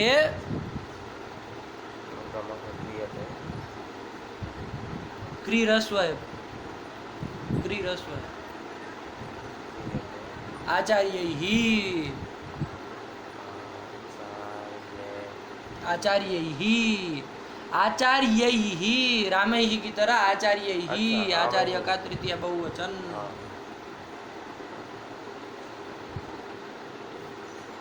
आया कि नहीं। नासूया कर्तव्या यत्र अनुगमः क्रियते आचार्य ही, है ना। यत्र आचार्य ही अनुगमः क्रियते, मतलब जहाँ आचार्य ने आपको जल्दी समझ में आए इसके लिए कुछ अनुगम किया, कुछ सरल रूप में आपको बताया, तो फिर उसकी असूया नहीं करनी चाहिए। असूया मतलब निंदा नहीं करनी चाहिए कि ये कैसे कह दिया, है कि नहीं। जैसे यहाँ आपको सरल रूप से समझ में आया इसलिए उकार को उन्होंने पकड़ा हाँ कि भाई चूंकि प्रसिद्ध है तीनों उकारों का काल, इसलिए उकाल को पकड़ा। अब वो सरल के रूप में आपको वो समझाए उकाल अ लिखे और आप अब कुचोद्य करने लगे कि भाई अरे अयुन लिंग में तो पहला अ है, अ क्यों नहीं बोले, अ को छोड़ करके ऊ तक क्यों चले गए। तो ये क्या कर रहे हैं, निंदा कर रहे हैं ना। हाँ तो ये करना उचित नहीं है, ना, इसमें आप ही पागल माने जाएंगे, है कि नहीं।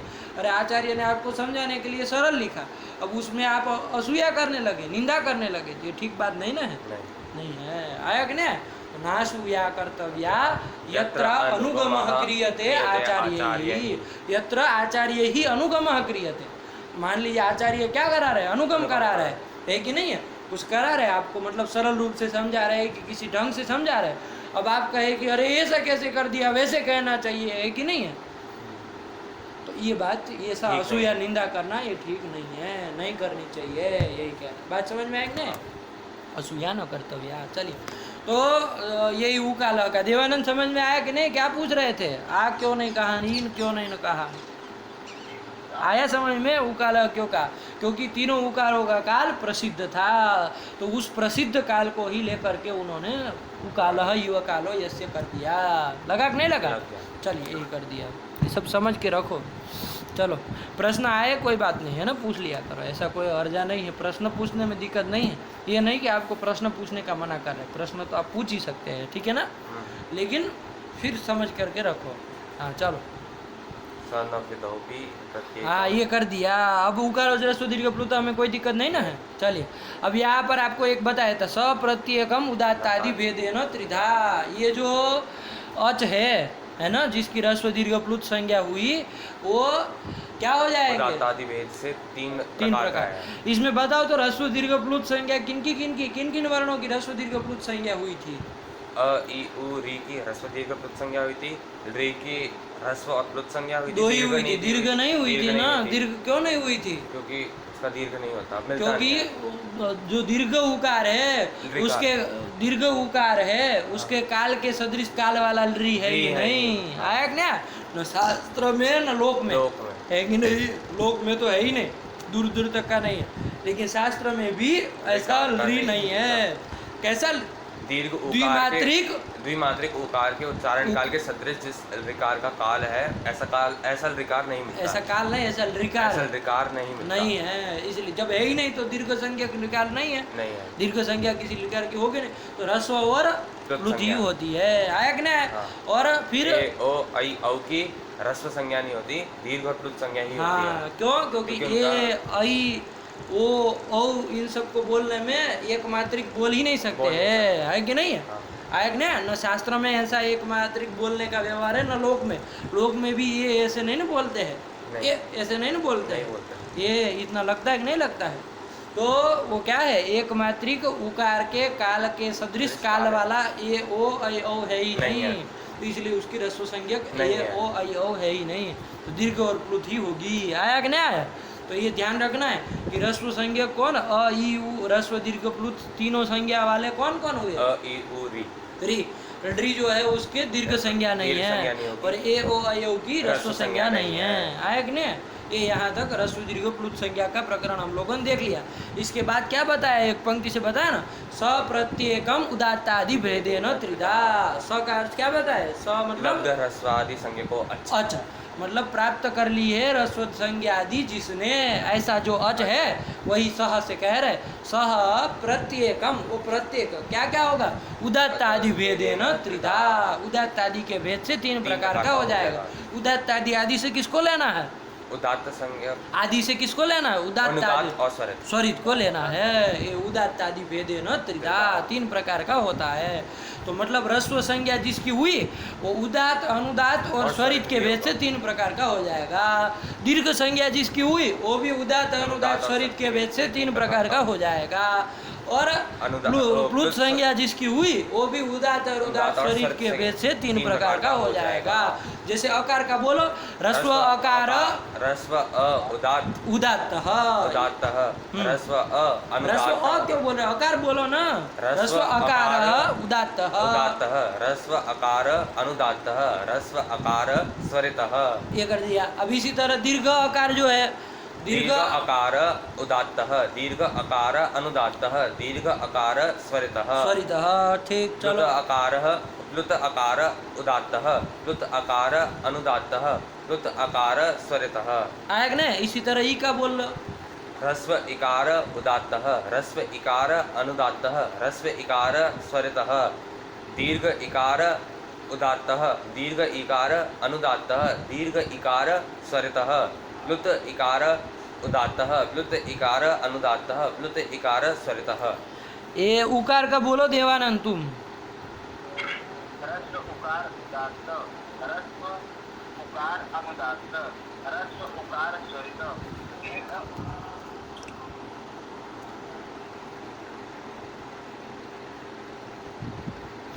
उसका समय खत्म हो गया, वो रुको, वही करेंगे। तो बोलो तब तक वो उकार का बोलो। ह्रस्व उकार उदात्तः, ह्रस्व उकार अनुदात्तः, ह्रस्व उकार स्वरितः। हाँ बोलो, चलो उकार का बोलो देवानंद। ह्रस्व उकार उदात्त, ह्रस्व उकार अनुदात्त, ह्रस्व उकार स्वरित, दीर्घ उदात्त, दीर्घ उकार उदात्त, दीर्घ उकार अनुदात्त, दीर्घ उकार स्वरित, वृत्त उकार उदात्त, वृत्त उकार अनुदात्त, वृत्त उकार स्वरित। हो गया कि नहीं हो गया? ये आपके अकार इकार उकार और इसी तरह रिकार का भी चलेगा, है कि नहीं है? तो ये अकार इकार उकार के उदात्त आदि भेद से जब तीन तीन प्रकार का कर दिया, पहले ह्रस्व दीर्घ प्लुत से भेद से तीन था, अब ह्रस्व भी तीन प्रकार का, दीर्घ भी तीन प्रकार का, प्लुत भी तीन प्रकार का, तो आहत्य कितने हो गए? 9 हो गए ना। टोटल कितने हो गए? 9 प्रकार के हो गए। कौन आपके? अ ई उ और री, यहाँ तक के 9 हो जाएगा। 9 री का भी ऐसे बोल ही लोगे। बोलो दोनों लोग साथ में। ह्रस्व रिकार उदात्तः, ह्रस्व रिकार अनुदात्तः, ह्रस्व रिकार स्वरितः, दीर्घ रिकार उदात्तः, दीर्घ रिकार अनुदात्तः, दीर्घ रिकार स्वरितः, प्लुत रिकार उदात्तः, प्लुत रिकार अनुदात्तः, प्लुत रिकार स्वरितः। ये आपके अ ई उ री यहाँ तक के जो ये आपके ह्रस्व दीर्घ प्लुत संज्ञा जिनकी हुई थी, तीनों संज्ञा है, ऐसे 3 प्रकार के थे। और उदात्त अनुदात्त भेद के वही ह्रस्व 3 प्रकार का, दीर्घ 3 प्रकार का और प्लुत 3 प्रकार का करके 9 प्रकार के हो गए। तो आहत्य ये 4 9 प्रकार के अभी तक हुए कि नहीं हुए? ये हो गए। इसके बाद आपका जो री है उसकी कौन कौन संज्ञा हुई थी ह्रस्व दीर्घ प्लुत में से? ह्रस्व और प्लुत, ह्रस्व 2 ही थे ना, दीर्घ प्लुत री नहीं ना था। तो ह्रस्व और प्लुत आपका री है, तो ह्रस्व भी 3 प्रकार का री होगा और दीर्घ भी 3 प्रकार का होगा। दीर्घ प्लुत, तो काहे हूँ कर रहे हो? प्लुत भी 3 प्रकार का होगा, तो कुल आहत्य कितने प्रकार के री हो गए? 6 प्रकार के अभी तक हो गए।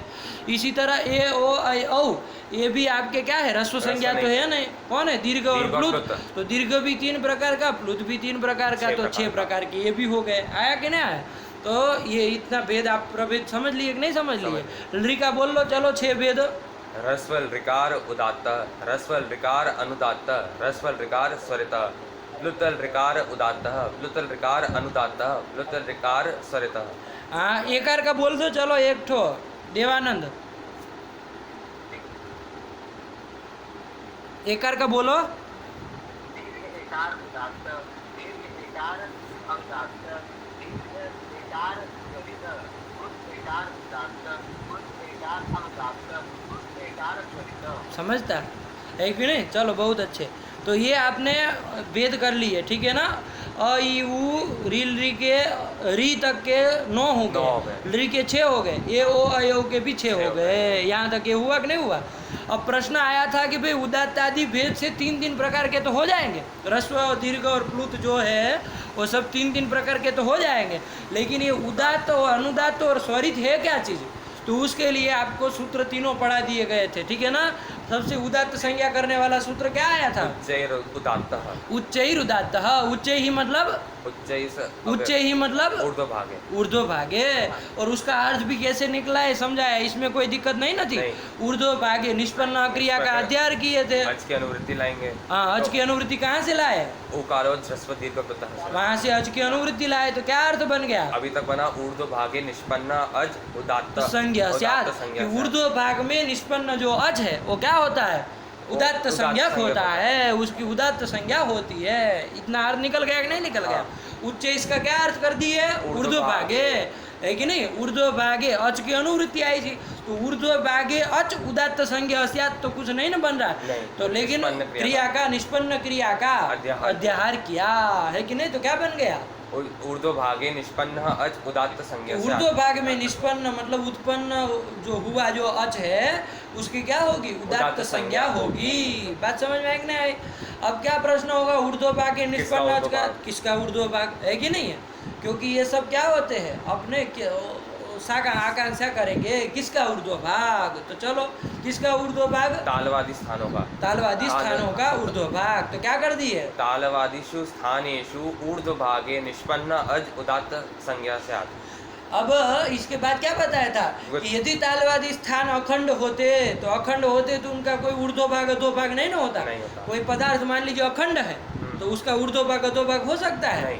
जो सावयव होते हैं, सभाग होते हैं, सखंड होते हैं, उन्हीं का होता है ना। हाँ। इसलिए तालवादी स्थान कैसे है उसको सभाग। बताने के लिए क्या लिख दिया था? सभागेषु। सभागेषु ये भी कह दिया था। तो पूरी वृत्ति क्या बना दी? सभागेषु तालवादिषु स्थानेषु ऊर्ध्वभागे निष्पन्न अज उदात्त संज्ञा स्यात्। ये कर दिया तो इसका तो आया ना, इसमें तो कोई दिक्कत थी ही नहीं, है कि नहीं है? तो ये उदात्त संज्ञा होगी। आया कि ना कि तालवादी जो स्थान है, तालु आदि स्थान कौन कौन ले लोगे? तालु, कंठ, कंठ, तालु, मूर्धा, दंत, ओष्ठ। ओष्ठ, ये तालवादी जो स्थान है उनके ऊर्ध्व भागे ऊपर के दो भाग होंगे। अरे सभाग है ना, हाँ। मतलब सावयव है, सखंड है, वो सखंड है मतलब कोई ऊपर वाला भाग होगा कोई नीचे वाला भाग होगा।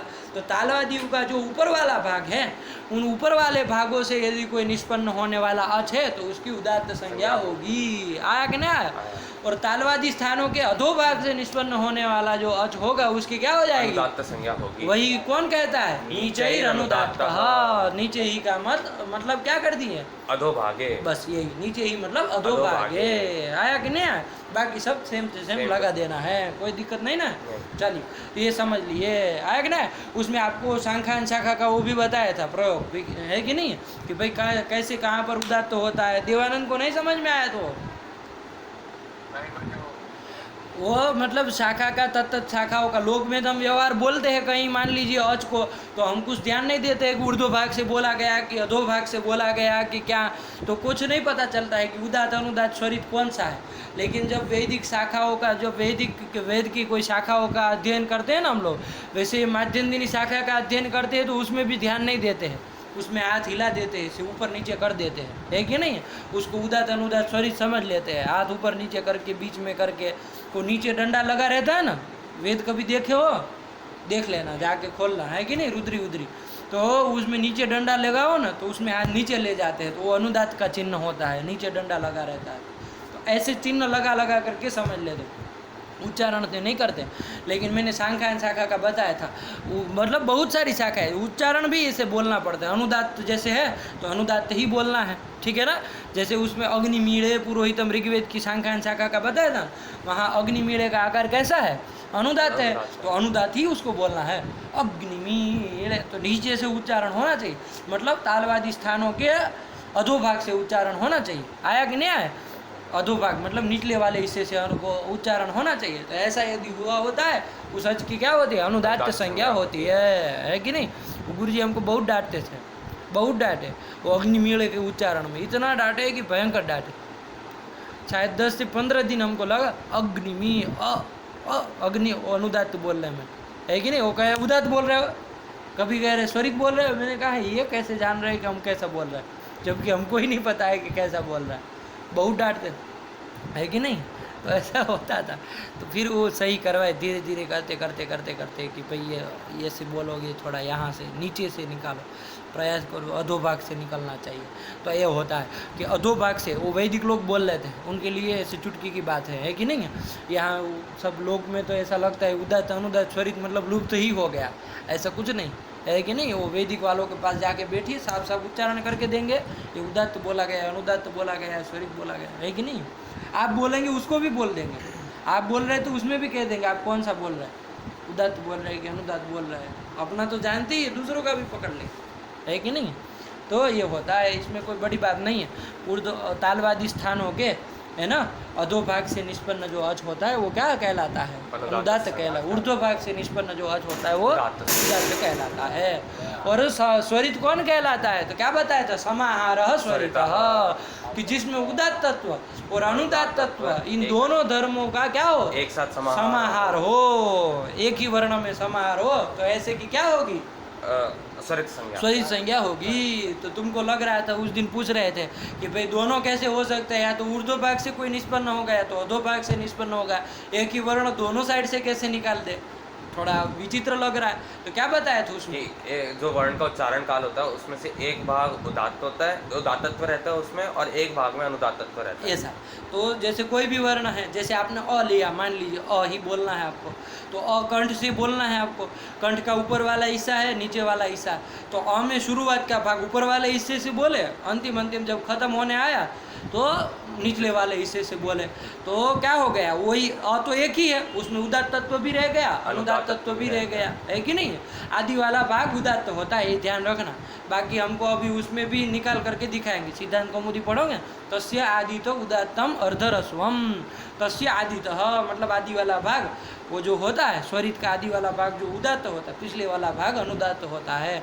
तो एक ही वर्ण में उदात्त तत्व धर्म राग नहीं रहा, अनुदात्त तत्व राग नहीं रहा, इसलिए वो क्या कहलाता है? स्वरित कहलाता है। बात समझ में आएगी नहीं? तो यही स्वरित कर दिया, समाहारः स्वरितः। क्या अर्थ कर दिया उसका? उदात्तत्वानुदात्तत्वयोः एकत्र समाहारो यत्र सह अच स्वरित संज्ञा स्यात्। क्या बोले देवानंद?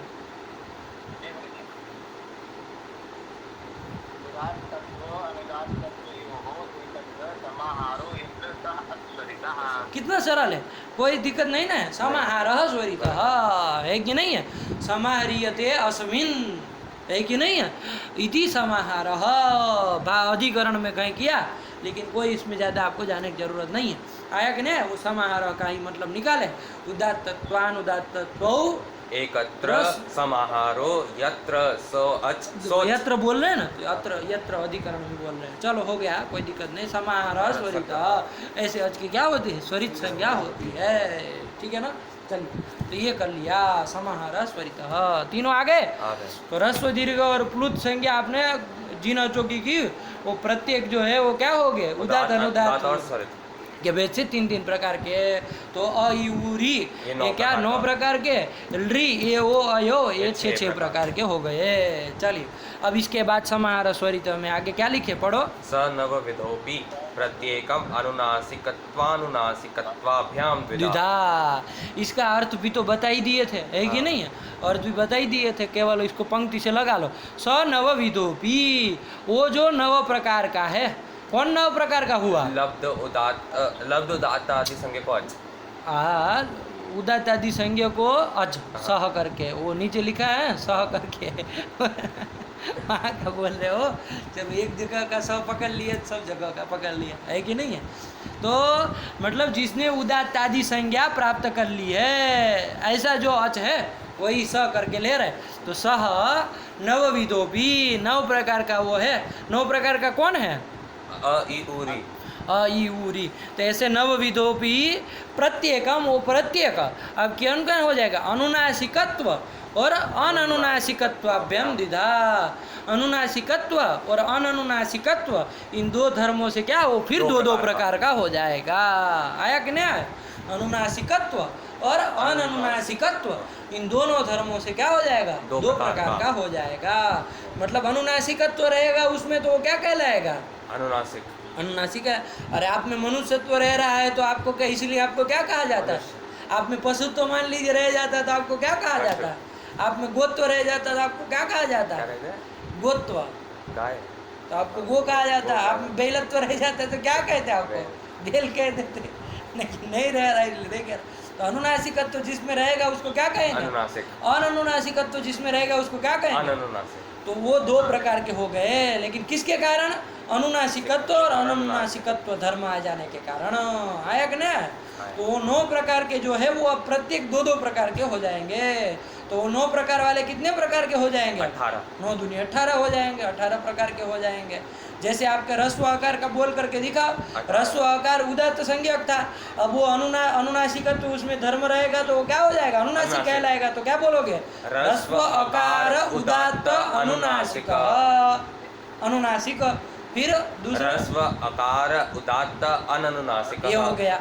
अब इसी तरह ह्रस्व आकार जो अनुदात है वो भी अनुनासिक और अनुनासिक के वजह, तो ऐसे बोलते चलो। अब बोल दो। ह्रस्व आकार अनुदात्त अनुनासिकः, ह्रस्व आकार अनुदात्त अननुनासिकः, ह्रस्व आकार स्वरित अनुनासिकः, ह्रस्व आकार स्वरित अननुनासिकः, दीर्घ आकार उदात्त अनुनासिकः, दीर्घ आकार उदात्त अननुनासिकः, दीर्घ आकार अनुदात्त अनुनासिकः, दीर्घ आकार अनुदात्त अननुनासिकः, दीर्घ आकार स्वरित अनुनासिकः, दीर्घ आकार स्वरित अननुनासिकः, प्लुत आकार उदात्त अनुनासिकः, प्लुत आकार उदात्त अननुनासिकः, प्लुत आकार अनुदात्त अनुनासिकः, प्लुत आकार अनुदात्त अननुनासिकः, प्लुत आकार स्वरित अनुनासिकः, प्लुत आकार स्वरित अननुनासिकः। फिर इकार। इकार का देवानंद बोलेगा कि ह्रस्व इकार उदात्त अनुनासिक, ह्रस्व इकार उदात्त अननुनासिक, ह्रस्व इकार अनुदात्त अननुनासिक, ह्रस्व इकार पहले अनुनासिक बोलते हैं ना, अनुनासिक बोला क्या? अनुनासिक बोला तो फिर तुम तो हो बधिर बहरे हो। नहीं समझ में आ रहा? अनुनासिक क्या सुन रहे हो? फिर अपने धुन में चलते। वो क्या बोल रहे हैं वो सुनना है। बोलो फिर से पहले से, गलत सलत नहीं करना। ह्रस्व इकार उदात्त अनुनासिक, ह्रस्व इकार उदात्त अननुनासिक, ह्रस्व इकार अनुदात्त अनुनासिक, ह्रस्व इकार अनुदात्त अननुनासिक, ह्रस्व इकार स्वरित अनुनासिक, ह्रस्व इकार स्वरित अननुनासिक, दीर्घ इकार उदात्त अनुनासिक, अनुनासिक बोलो ना पहले। अनुनासिक, दीर्घ इकार उदात्त अननुनासिक, दीर्घ इकार अनुदात्त अनुनासिक, दीर्घ इकार अनुदात्त अननुनासिक, दीर्घ इकार स्वरित अनुनासिक, दीर्घ इकार। ये दीर्घ इकार बोलते हो तो फिर इकार को दीर्घ भी तो बोलो। दीर्घ ईकार, थोड़ा दीर्घ तो बोलो। फिर दीर्घ ईकार केवल बोल रहे, ईकार दीर्घ कैसे होगा? दीर्घ ईकार, ईकार स्वरित अनुनासिक, दीर्घ ईकार स्वरित अननुनासिक। हाँ चलो। इकार प्लुत ईकार हो तो फिर ईकार को प्लुत भी तो बोलो।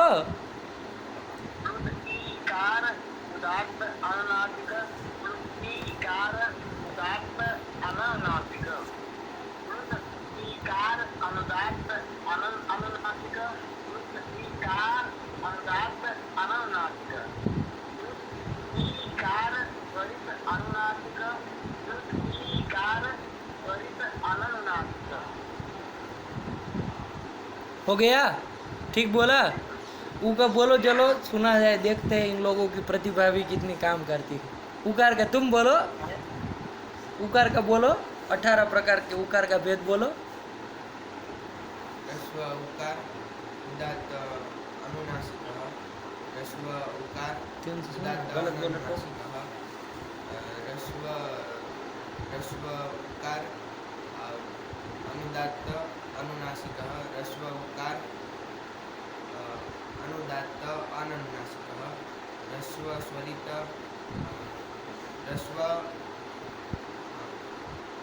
ह्रस्व उकार स्वरित अनुनासिकः, ह्रस्व उकार स्वरित अननुनासिकः। बोलो बोलो, सही गया यार। हो गया? 18 भेद हो गए। कितने बोले अभी तक? कितने बोले? 6 बोले। अनुनासिकः, दीर्घ उकार उदात्त अननुनासिकः, दीर्घ उकार अनुदात्त अनुनासिकः, दीर्घ उकार अनुदात्त अननुनासिकः, दीर्घ उकार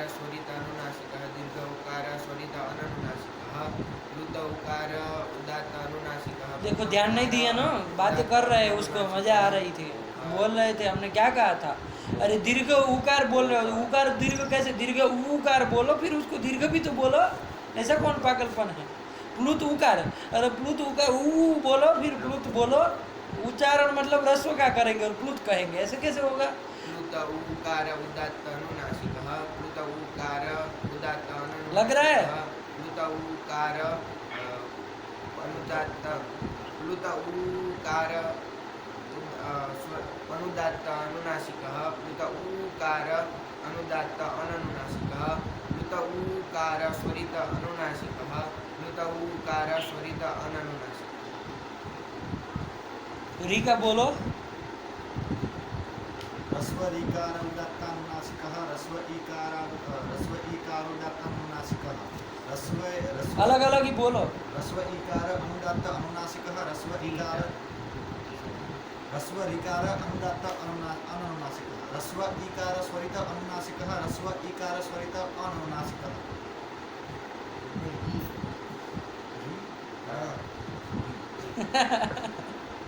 किसका बोल रहे हो? अनुनासिकः, रस्व रीकार उदात्त अनुनासिकः, रस्व रीकार अनुदात्त अनुनासिकः, रस्व रीकार अनुदात्त अनुनासिकः, रस्व रीकार स्वरित अनुनासिकः, रस्व रीकार स्वरित अनुनासिकः, दीर्घ रीकार उदात्त अनुनासिकः, दीर्घ रीकार उदात्त अनुनासिकः, दीर्घ रीकार अनुदात्त अनुनासिकः, दीर्घ रीकार अनुदात्त अनुनासिकः, दीर्घ रीकार स्वरित अनुनासिकः, दीर्घ रीकार स्वरित अनुनासिकः, प्लुत रीकार उदात्त अनुनासिकः, प्लुत रीकार उदात्त अनुनासिकः, प्लुत रीकार अनुदात्त अनुनासिकः, प्लुत रीकार अनुदात्त अनुनासिकः, प्लुत रीकार स्वरित अनुनासिकः, प्लुत रीकार स्वरित अनुनासिकः। है कि ना। अभी इसमें और ध्यान देना क्या पड़ता है पता है, और रस्व दीर्घ प्लुत में ध्यान दिया। अब वो उदात्त बोलना है तो उदात्त बोलने वाले हैं तो उसको ऊर्ध्व भाग से निष्पन्न करना पड़ेगा। उदात्त ऊ को उदात्त को ऊपर से नहीं निकालना है, रीकार को, रीकार को। अरे उसी का तो उदात्त भेद कह रहे हो।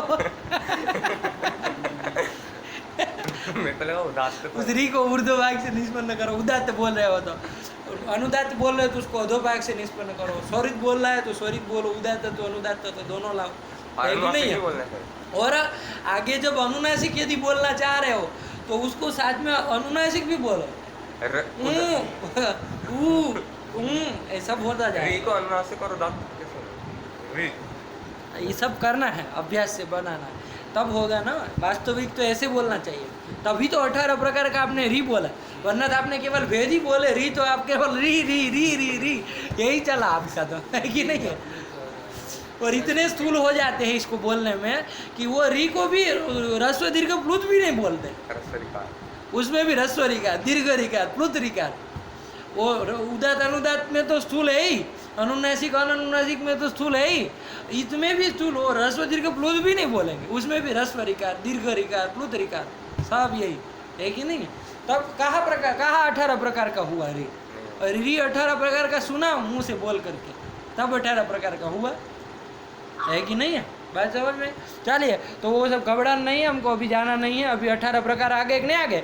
तो ये अनुनासिक और अनुनासिक के भेद से ये जो आपके नवविध जो आपके लब्ध उदात्त आदि संज्ञक जो आपके क्या थे, अच्छा, वो सब की क्या हो जाएगा, अनुनासिक अनुनासिक के भेद से दो प्रकार के हो जाएंगे।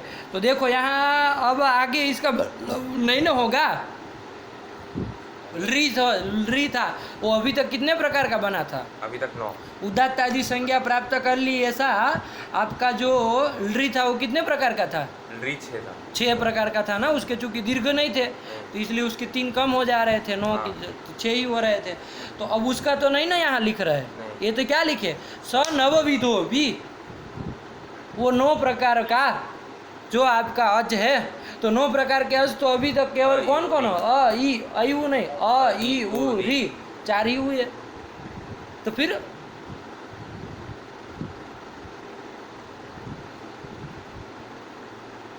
बताओ गड़बड़ हुआ कि नहीं हुआ मामला? नहीं समझे? समझ गया। क्योंकि वो 6 जो प्रकार वाले उनका कैसे, उनका नहीं करेंगे, उनका नहीं होगा। इसका मतलब आपने तो कहा स नवविधो भी, स मतलब लब्ध उदात्त आदि संज्ञक अच, जिसने उदात्त आदि संज्ञा प्राप्त कर ली है साज, वो नवविध है। तो नवविधों भी अब वो अनुनासिकत्वान अनुनासिकत्वाभ्याम द्विधा मामला गड़बड़ाया। तो ऐसी ऐसी जगहों में थोड़ी त्रुटियां है, उसको थोड़ा समझना चाहिए, ठीक है ना। चलिए, तो वो नवविधो यहाँ उपलक्षण की तरह समझ है, मतलब कहने का तात्पर्य षड्विध भी समझ लेना, ठीक है ना। वो एक लिख दिए, अब वो आपको समझा दिए, अब बाकी का आप समझो, थोड़ा आप चलिए थोड़ा हम चले तो कुछ वो किनारा पार नहीं हो जाए, है कि नहीं, सब हम ही करें, आया कि नहीं। तो ये ध्यान रखो, नवविधों से आपको क्या समझ लेना, 6 और 9 दोनों, षड्विधों भी ले लेना है, आया कि नहीं आया। हमको स में ध्यान देना है। स से क्या कहा था, लब्ध उदात्त आदि संज्ञा कहा अच, तो लब्ध कर लिए उदात्त आदि संज्ञा जिस अच ने, तो ऐसा तो रि भी तो था, उसको उदात्त लेना आदि है। भी हुई। नवविधों में हमारा इतना आग्रह नहीं कि नवविध ही लो, आया कि नहीं। नवविधों भी आधे से वो अपी से षड्विधों भी ये भी ले लेना, आया कि नहीं। षड्विधों भी च, आया कि नहीं।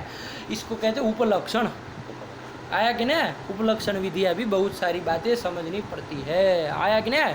मैं आपको कहूँ जैसे कि भोजन ले आओ, जाओ हमको भोजन करना है, तो उधर पाकशाला में जा कर के क्या भोजन की थाली बना करके लाओगे, और साथ में क्या पानी का ग्लास लाओगे कि नहीं लाओगे। पानी की व्यवस्था, हमने पानी का कहा था, नहीं, क्यों भाई, हमने समझ- भोजन ही मांगा था, लेकिन समझना होता है, आया कि नहीं। भोजन कहा तो बिना पानी के भोजन नहीं ना होगा, अरे पानी चाहिए होगा, भोजन विधि शुरुआत में करनी है तो ये आप समझते हैं। तो ये उपलक्षण विधिया, ऐसा काम हम लोक में भी करते हैं, आया कि नहीं। यहाँ नवविधों भी कहा, इसका मतलब जड़ नहीं हो जाना है ना, कि भाई लकीर के फकीर कहलाते हैं। नवविधों भी मतलब 9 प्रकार का ही लेना है, षड्विधों भी समझ लेना है, आया कि नहीं। उपलक्षण विधिया, आया कि नहीं आया। उपलक्षण किसको कहते हैं, समझना, समझने को नहीं कहते हैं। स्वबोधकत्वे सति श्वेतर बोधकत्वम, स्वबोधके सति, स्वबोधकत्वे सति श्वेतर बोधकत्वम, स्वबोधकत्वे सति श्वेतर बोधकत्वम, लिख लो, कहाँ इतना हूँ कर रहे हो। स्वबोधकत्वे सति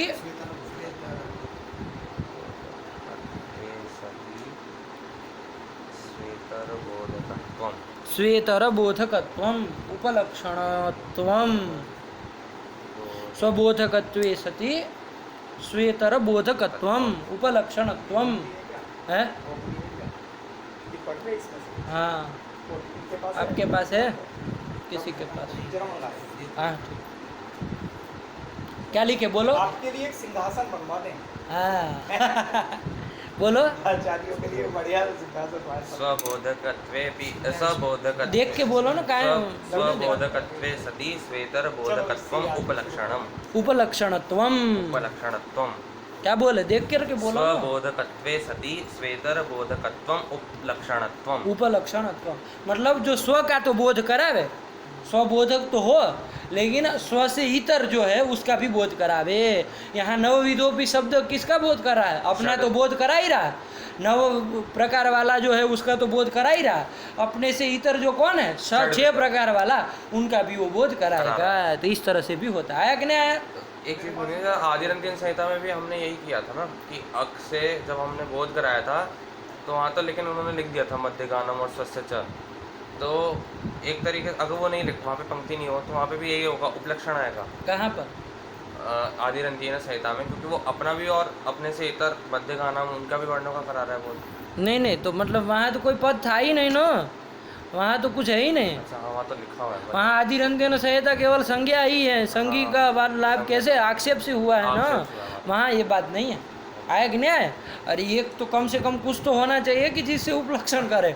हम भोजन ही लाना ना कहे और तुम भोजन और पानी ले आओ, तुमको पागल कहेंगे लोग, हैं। हमने कुछ कहा ही नहीं तो भोजन पानी ले आओगे, नहीं। तो फिर भोजन कम से कम एक शब्द तो कहना चाहिए ना, कुछ तो कहना चाहिए। तो भोजन शब्द अपना बोध कराए और अपने इतर जल का बोध करावे, तब तो उपलक्षण हो, आया कि नहीं आया। तो ये सब चलो, तो धीरे धीरे चढ़ेगा, अभी ऐसे जटिति इतना नहीं घुस जाएगा दिमाग में, धीरे धीरे चढ़ जाएगा, है कि नहीं। तो अभी मतलब कहने का तात्पर्य नवविधों से आपने षड्विध भी पकड़ लेना है कि नहीं, केवल उरी का बोल के ख़त्म नहीं कर देना है। तो अब चलो इसका बोलो, री का बोलो। री के अभी क्या हुए थे, पहले री की हुई थी क्या, री की री की कौन संज्ञा हुई थी? पहले ह्रस्व और प्लुत हुई थी। और ह्रस्व 3 प्रकार का, उदात्त, अनुदात्त, स्वरित, और जो प्लुत री था उसका भी उदात्त, अनुदात्त, स्वरित के 3 प्रकार, तो 6 हुए थे। अब उसकी प्रत्येक, वो 6 की प्रत्येक के अनुनासिक अननुनासिक बोल के कितना हो जाएगा? 6 दूनी 12 प्रकार हो जाएंगे। उसके 18 नहीं ना होंगे? नहीं, उसके 18। हाँ, चलो बोलो, चलो 12 बोलो। ह्रस्व ऋकार उदात्त अनुनासिक, ह्रस्व ऋकार उदात्त अनुनासिक, ह्रस्व ऋकार अनुदात्त अनुनासिक, ह्रस्व ऋकार अनुदात्त अननुनासिक, ह्रस्व ऋकार स्वरित अनुनासिक, ह्रस्व ऋकार स्वरित अननुनासिक, प्लुतल ऋकार उदात्त अनुनासिक, प्लुत ऋकार अनुदात्त उदात्त अनुनासिक, प्लुत ऋकार अनुदात्त अनुनासिक, प्लुतल ऋकार अनुदात्त अननुनासिक, प्लुतल ऋकार स्वरित अनुनासिक, प्लुतल ऋकार स्वरित अननुनासिक। ये हो गया। ये जो बोल रहे हो ना उसको लिख लेना, एक एक का अलग अलग लिख लेना। ह्रस्व अकार, फिर इस तरह ह्रस्व इकार, ऐसे कर करके सबका ये जितने भी स्वर आपके आए सबका लिख लेना, है ना। आलस से मत करना कि अ ई उ री के साथ में कर, ऐसे नहीं ना हो पाएगा। अरे ह्रस्व अकार तो अकार का ही केवल हुआ, इकार का अलग से लिखो, लिख लेना सब वर्णों का। देवानंद चलो सुनाओ, एकार का सुनाओ, एकार का। एकार का भी ऐसे ही था। एकार की पहले कौन संज्ञा हुई थी? ह्रस्व दीर्घ प्लुत में से ह्रस्व संज्ञा हुई थी ना? नहीं हुई थी। नहीं, दीर्घ और प्लुत संज्ञा हुई थी। वो दीर्घ उदात्त अनुदात्त स्वरित के भेद से 3 प्रकार का, है ना। और प्लुत भी उदात्त अनुदात्त स्वरित के भेद 3 प्रकार का, तो 6 हुए थे। अब अनुनासिक अननुनासिक के भेद से 2-2 प्रकार का हो जाएगा प्रत्येक, तो इसलिए 6 दूनी 12, ये भी 12-12 होंगे। इनके भी एच के भी कितने भेद होंगे? 12 भेद होंगे ना, आएगा ना। जैसे री के कितने भेद हुए? 12। अ ई उ री के कितने भेद हुए? 18। री के 12 है। क्यों 18 नहीं हुए? क्योंकि दीर्घ नहीं है, दीर्घ नहीं है। और ये ओ अयो जो आपका है उनके कितने होंगे? 12। क्यों 18 नहीं होंगे? ह्रस्व नहीं है इसलिए, वही कह रहे। चलो पढ़ो, बोलो तुम, एका बोलो। एकार उदात्त अनुनासिक, एकार उदात्त अननुनासिक, एकार अनुदात्त अनुनासिक, एकार अनुदात्त अननुनासिक, एकार स्वरित अनुनासिक, एकार स्वरित अननुनासिक, एकार उदात्त अनुनासिक, एकार उदात्त अननुनासिक, एकार अनुदात्त अनुनासिक, एकार अनुदात्त अननुनासिक, एकार स्वरित अनुनासिक, एकार स्वरित अननुनासिक। हो गया। इसी तरह ओ आई औ, ये तीनों का भी समझ लेना। अब इतना ज़्यादा आप लोग अभ्यास करते रहिए, ठीक है ना।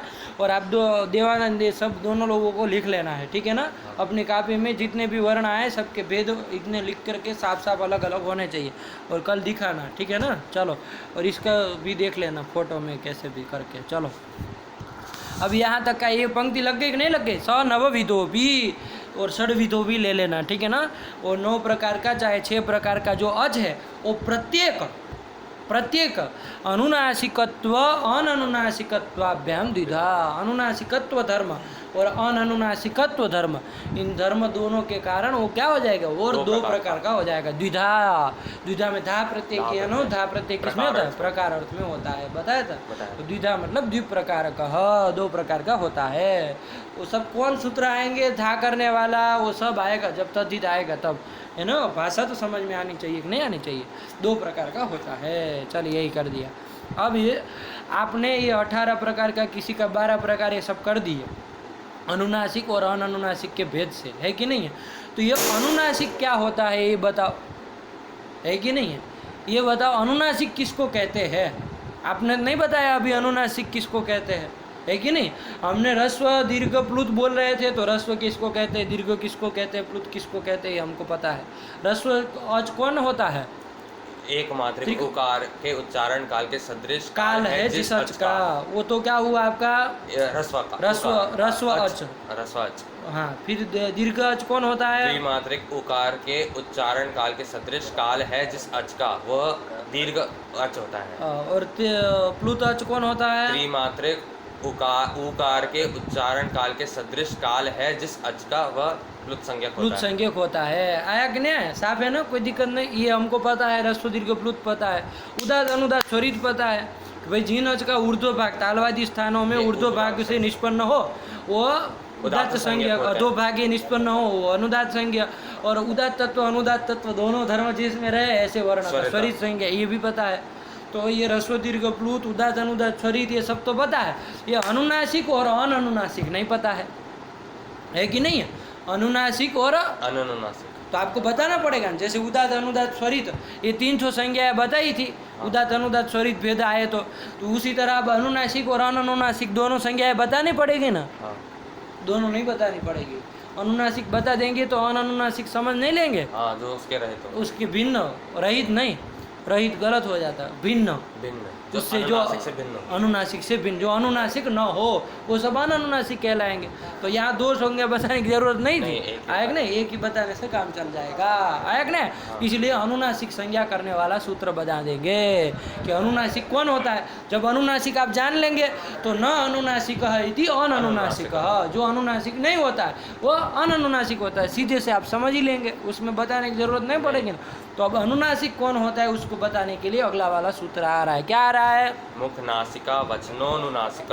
हाँ, ये सूत्र फटाफट कर लेते हैं, हो जाए कि नहीं। मुख नासिका वचनो नुनासिक, कितने पद है चलो बताओ इसमें। 2 पद है। कौन कौन? मुख नासिका वचन और अनुनासिक। हाँ देवानंद बोलो कितने पद है?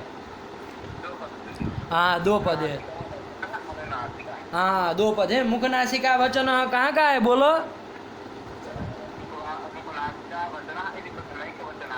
बहुत अच्छे। इति प्रथमैक वचनांतम अनुनासिक इति प्रथमैक वचनांतम। अब इसमें लंबा चौड़ा अभी ज़्यादा इसमें नहीं जाएंगे, अभी फटाफट और देख लेते हैं, हमको पता चल जाए कि अनुनासिक किसको कहते हैं, है ना। काम हो जाए आज का। चलिए क्या लिख रहे हैं पढ़ो। मुख सहित नासिकया, है ना, तोड़ो वहाँ पर। मुख सहित नासिकया उच्चार्यमाणो वर्णो अनुनासिक संज्ञः स्यात्। बहुत सरल है। क्या है? मुख सहित नासिकया, कहाँ का रूप है? नासिकया, रमा की तरह चलेगा, रमया की तरह नासिकया।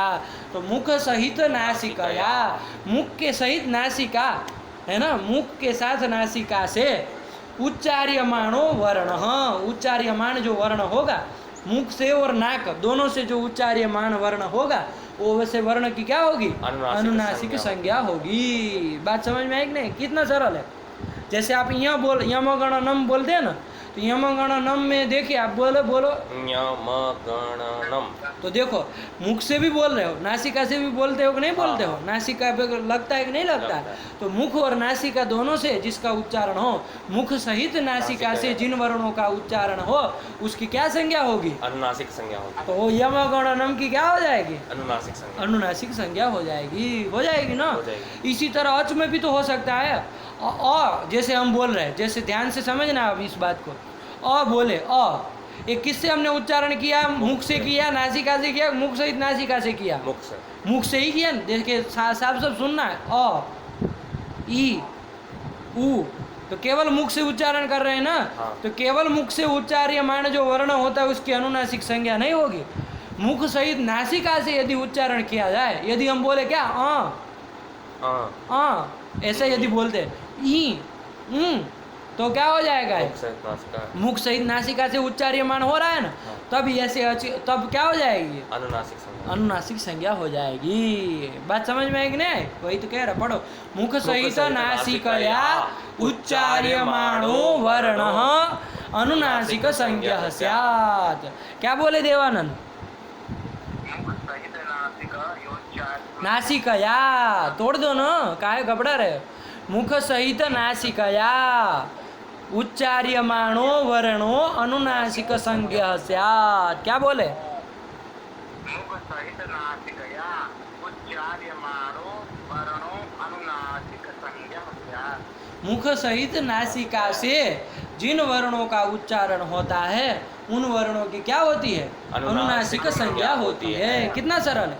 जैसे हम बोले क, क का उच्चारण ककार का बोलो तो केवल कहाँ से हो रहा है? मुख से हो रहा है। मुख सहित नासिका से नहीं ना हो रहा है, इसलिए वो अनुनासिक संज्ञा उसकी होती ही नहीं है। आया कि नहीं आया? आया। लेकिन यम गण नम ऐसे आपको व्यंजन पता है कि जो मुख सहित नासिका से उच्चारण किया जा रहा है, किया जा रहा है ना? क्या बोल रहे हैं? न्यमगणनम। तो इसकी क्या हो जाएगी? अनुनासिक संज्ञा हो जाएगी।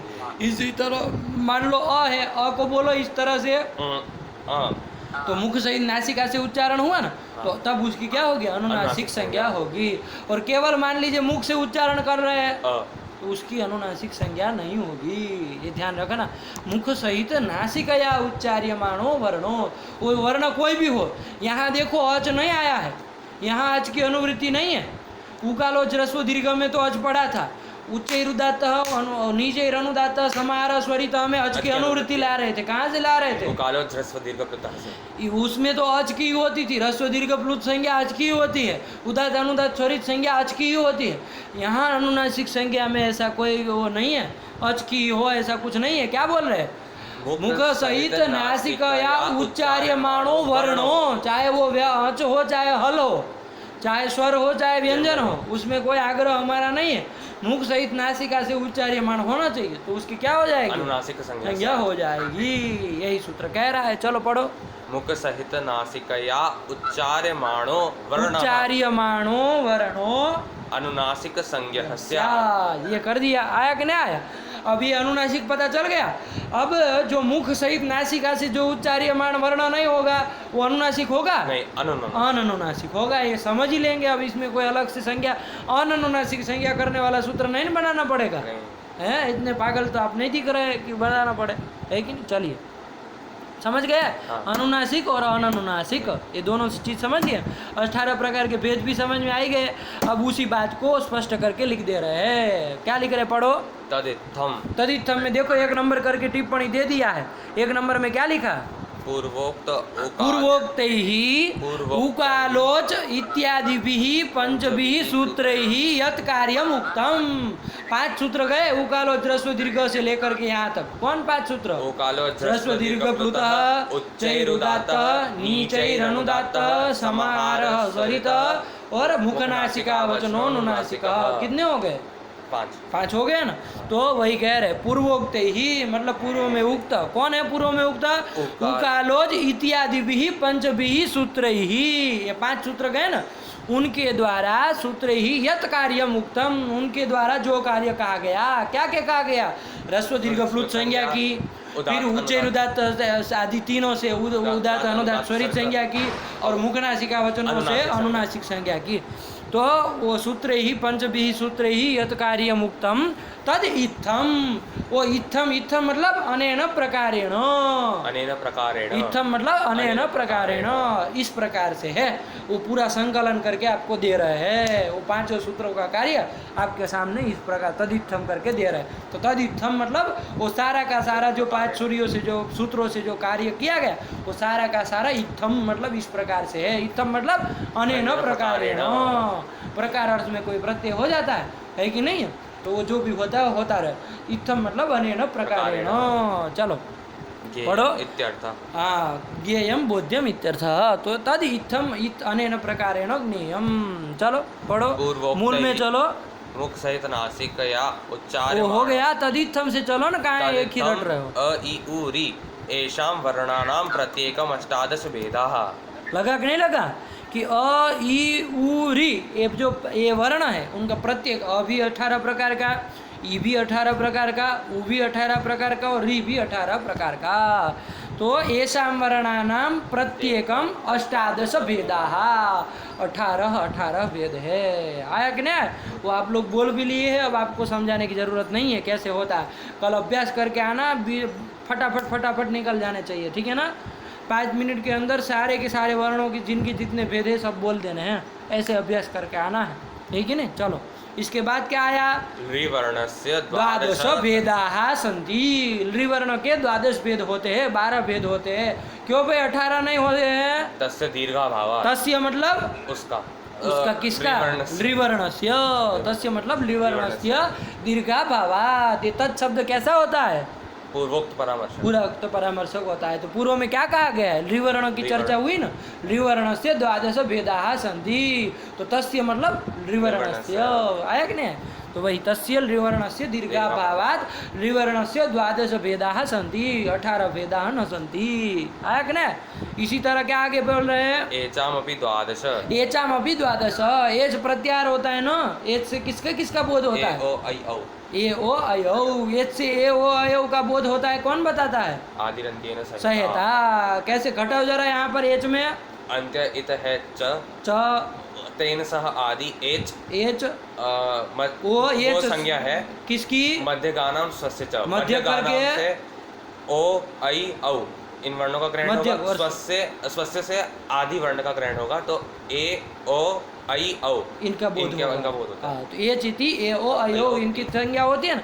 तो एचाम मतलब ए ओ ऐ औ एषाम वर्णानाम, एचाम मतलब क्या? ए ओ ऐ ऐ औ एषाम वर्णानाम कति भेदाः? द्वादश भेदाः सन्ति। क्यों भाई 18 नहीं है?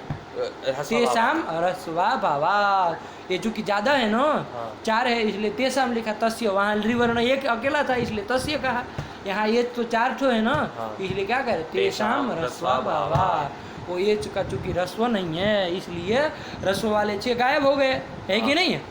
अरे ह्रस्व नहीं है मतलब उसका उदात अनुदात स्वरित 3 नहीं हुए, और वो ह्रस्व के जो 2 हो रहे वो भी नहीं हुए, वो मतलब उदात के 2 हुए वो नहीं होंगे, अनुदात के 2 नहीं हुए, स्वरित के 2 नहीं हुए, तो 6 कम हो गए ना, इसलिए ह्रस्व वाले 6 कम हो जाते हैं, तो 12 वेदी होते हैं। ये लग गया पूरा? चलो मुख नासिका वचन अनुनासिका पढ़ो और खत्म करो। चलो मुख नासिका वचन चलो अनुनासिका, मुख सहित नासिकया उच्चार्यमाणो वर्णः अनुनासिक संज्ञः स्यात्, तदित्थम् अ इ उ रि एषां वर्णानां प्रत्येकम् 18 भेदा, रि वर्णस्य 12 तस्य दीर्घाभावात्, एचामपि 12 तेषां ह्रस्वाभावात्। इसको सही से लगा करके आओ और कल हम लोग चलते हैं, ठीक है ना?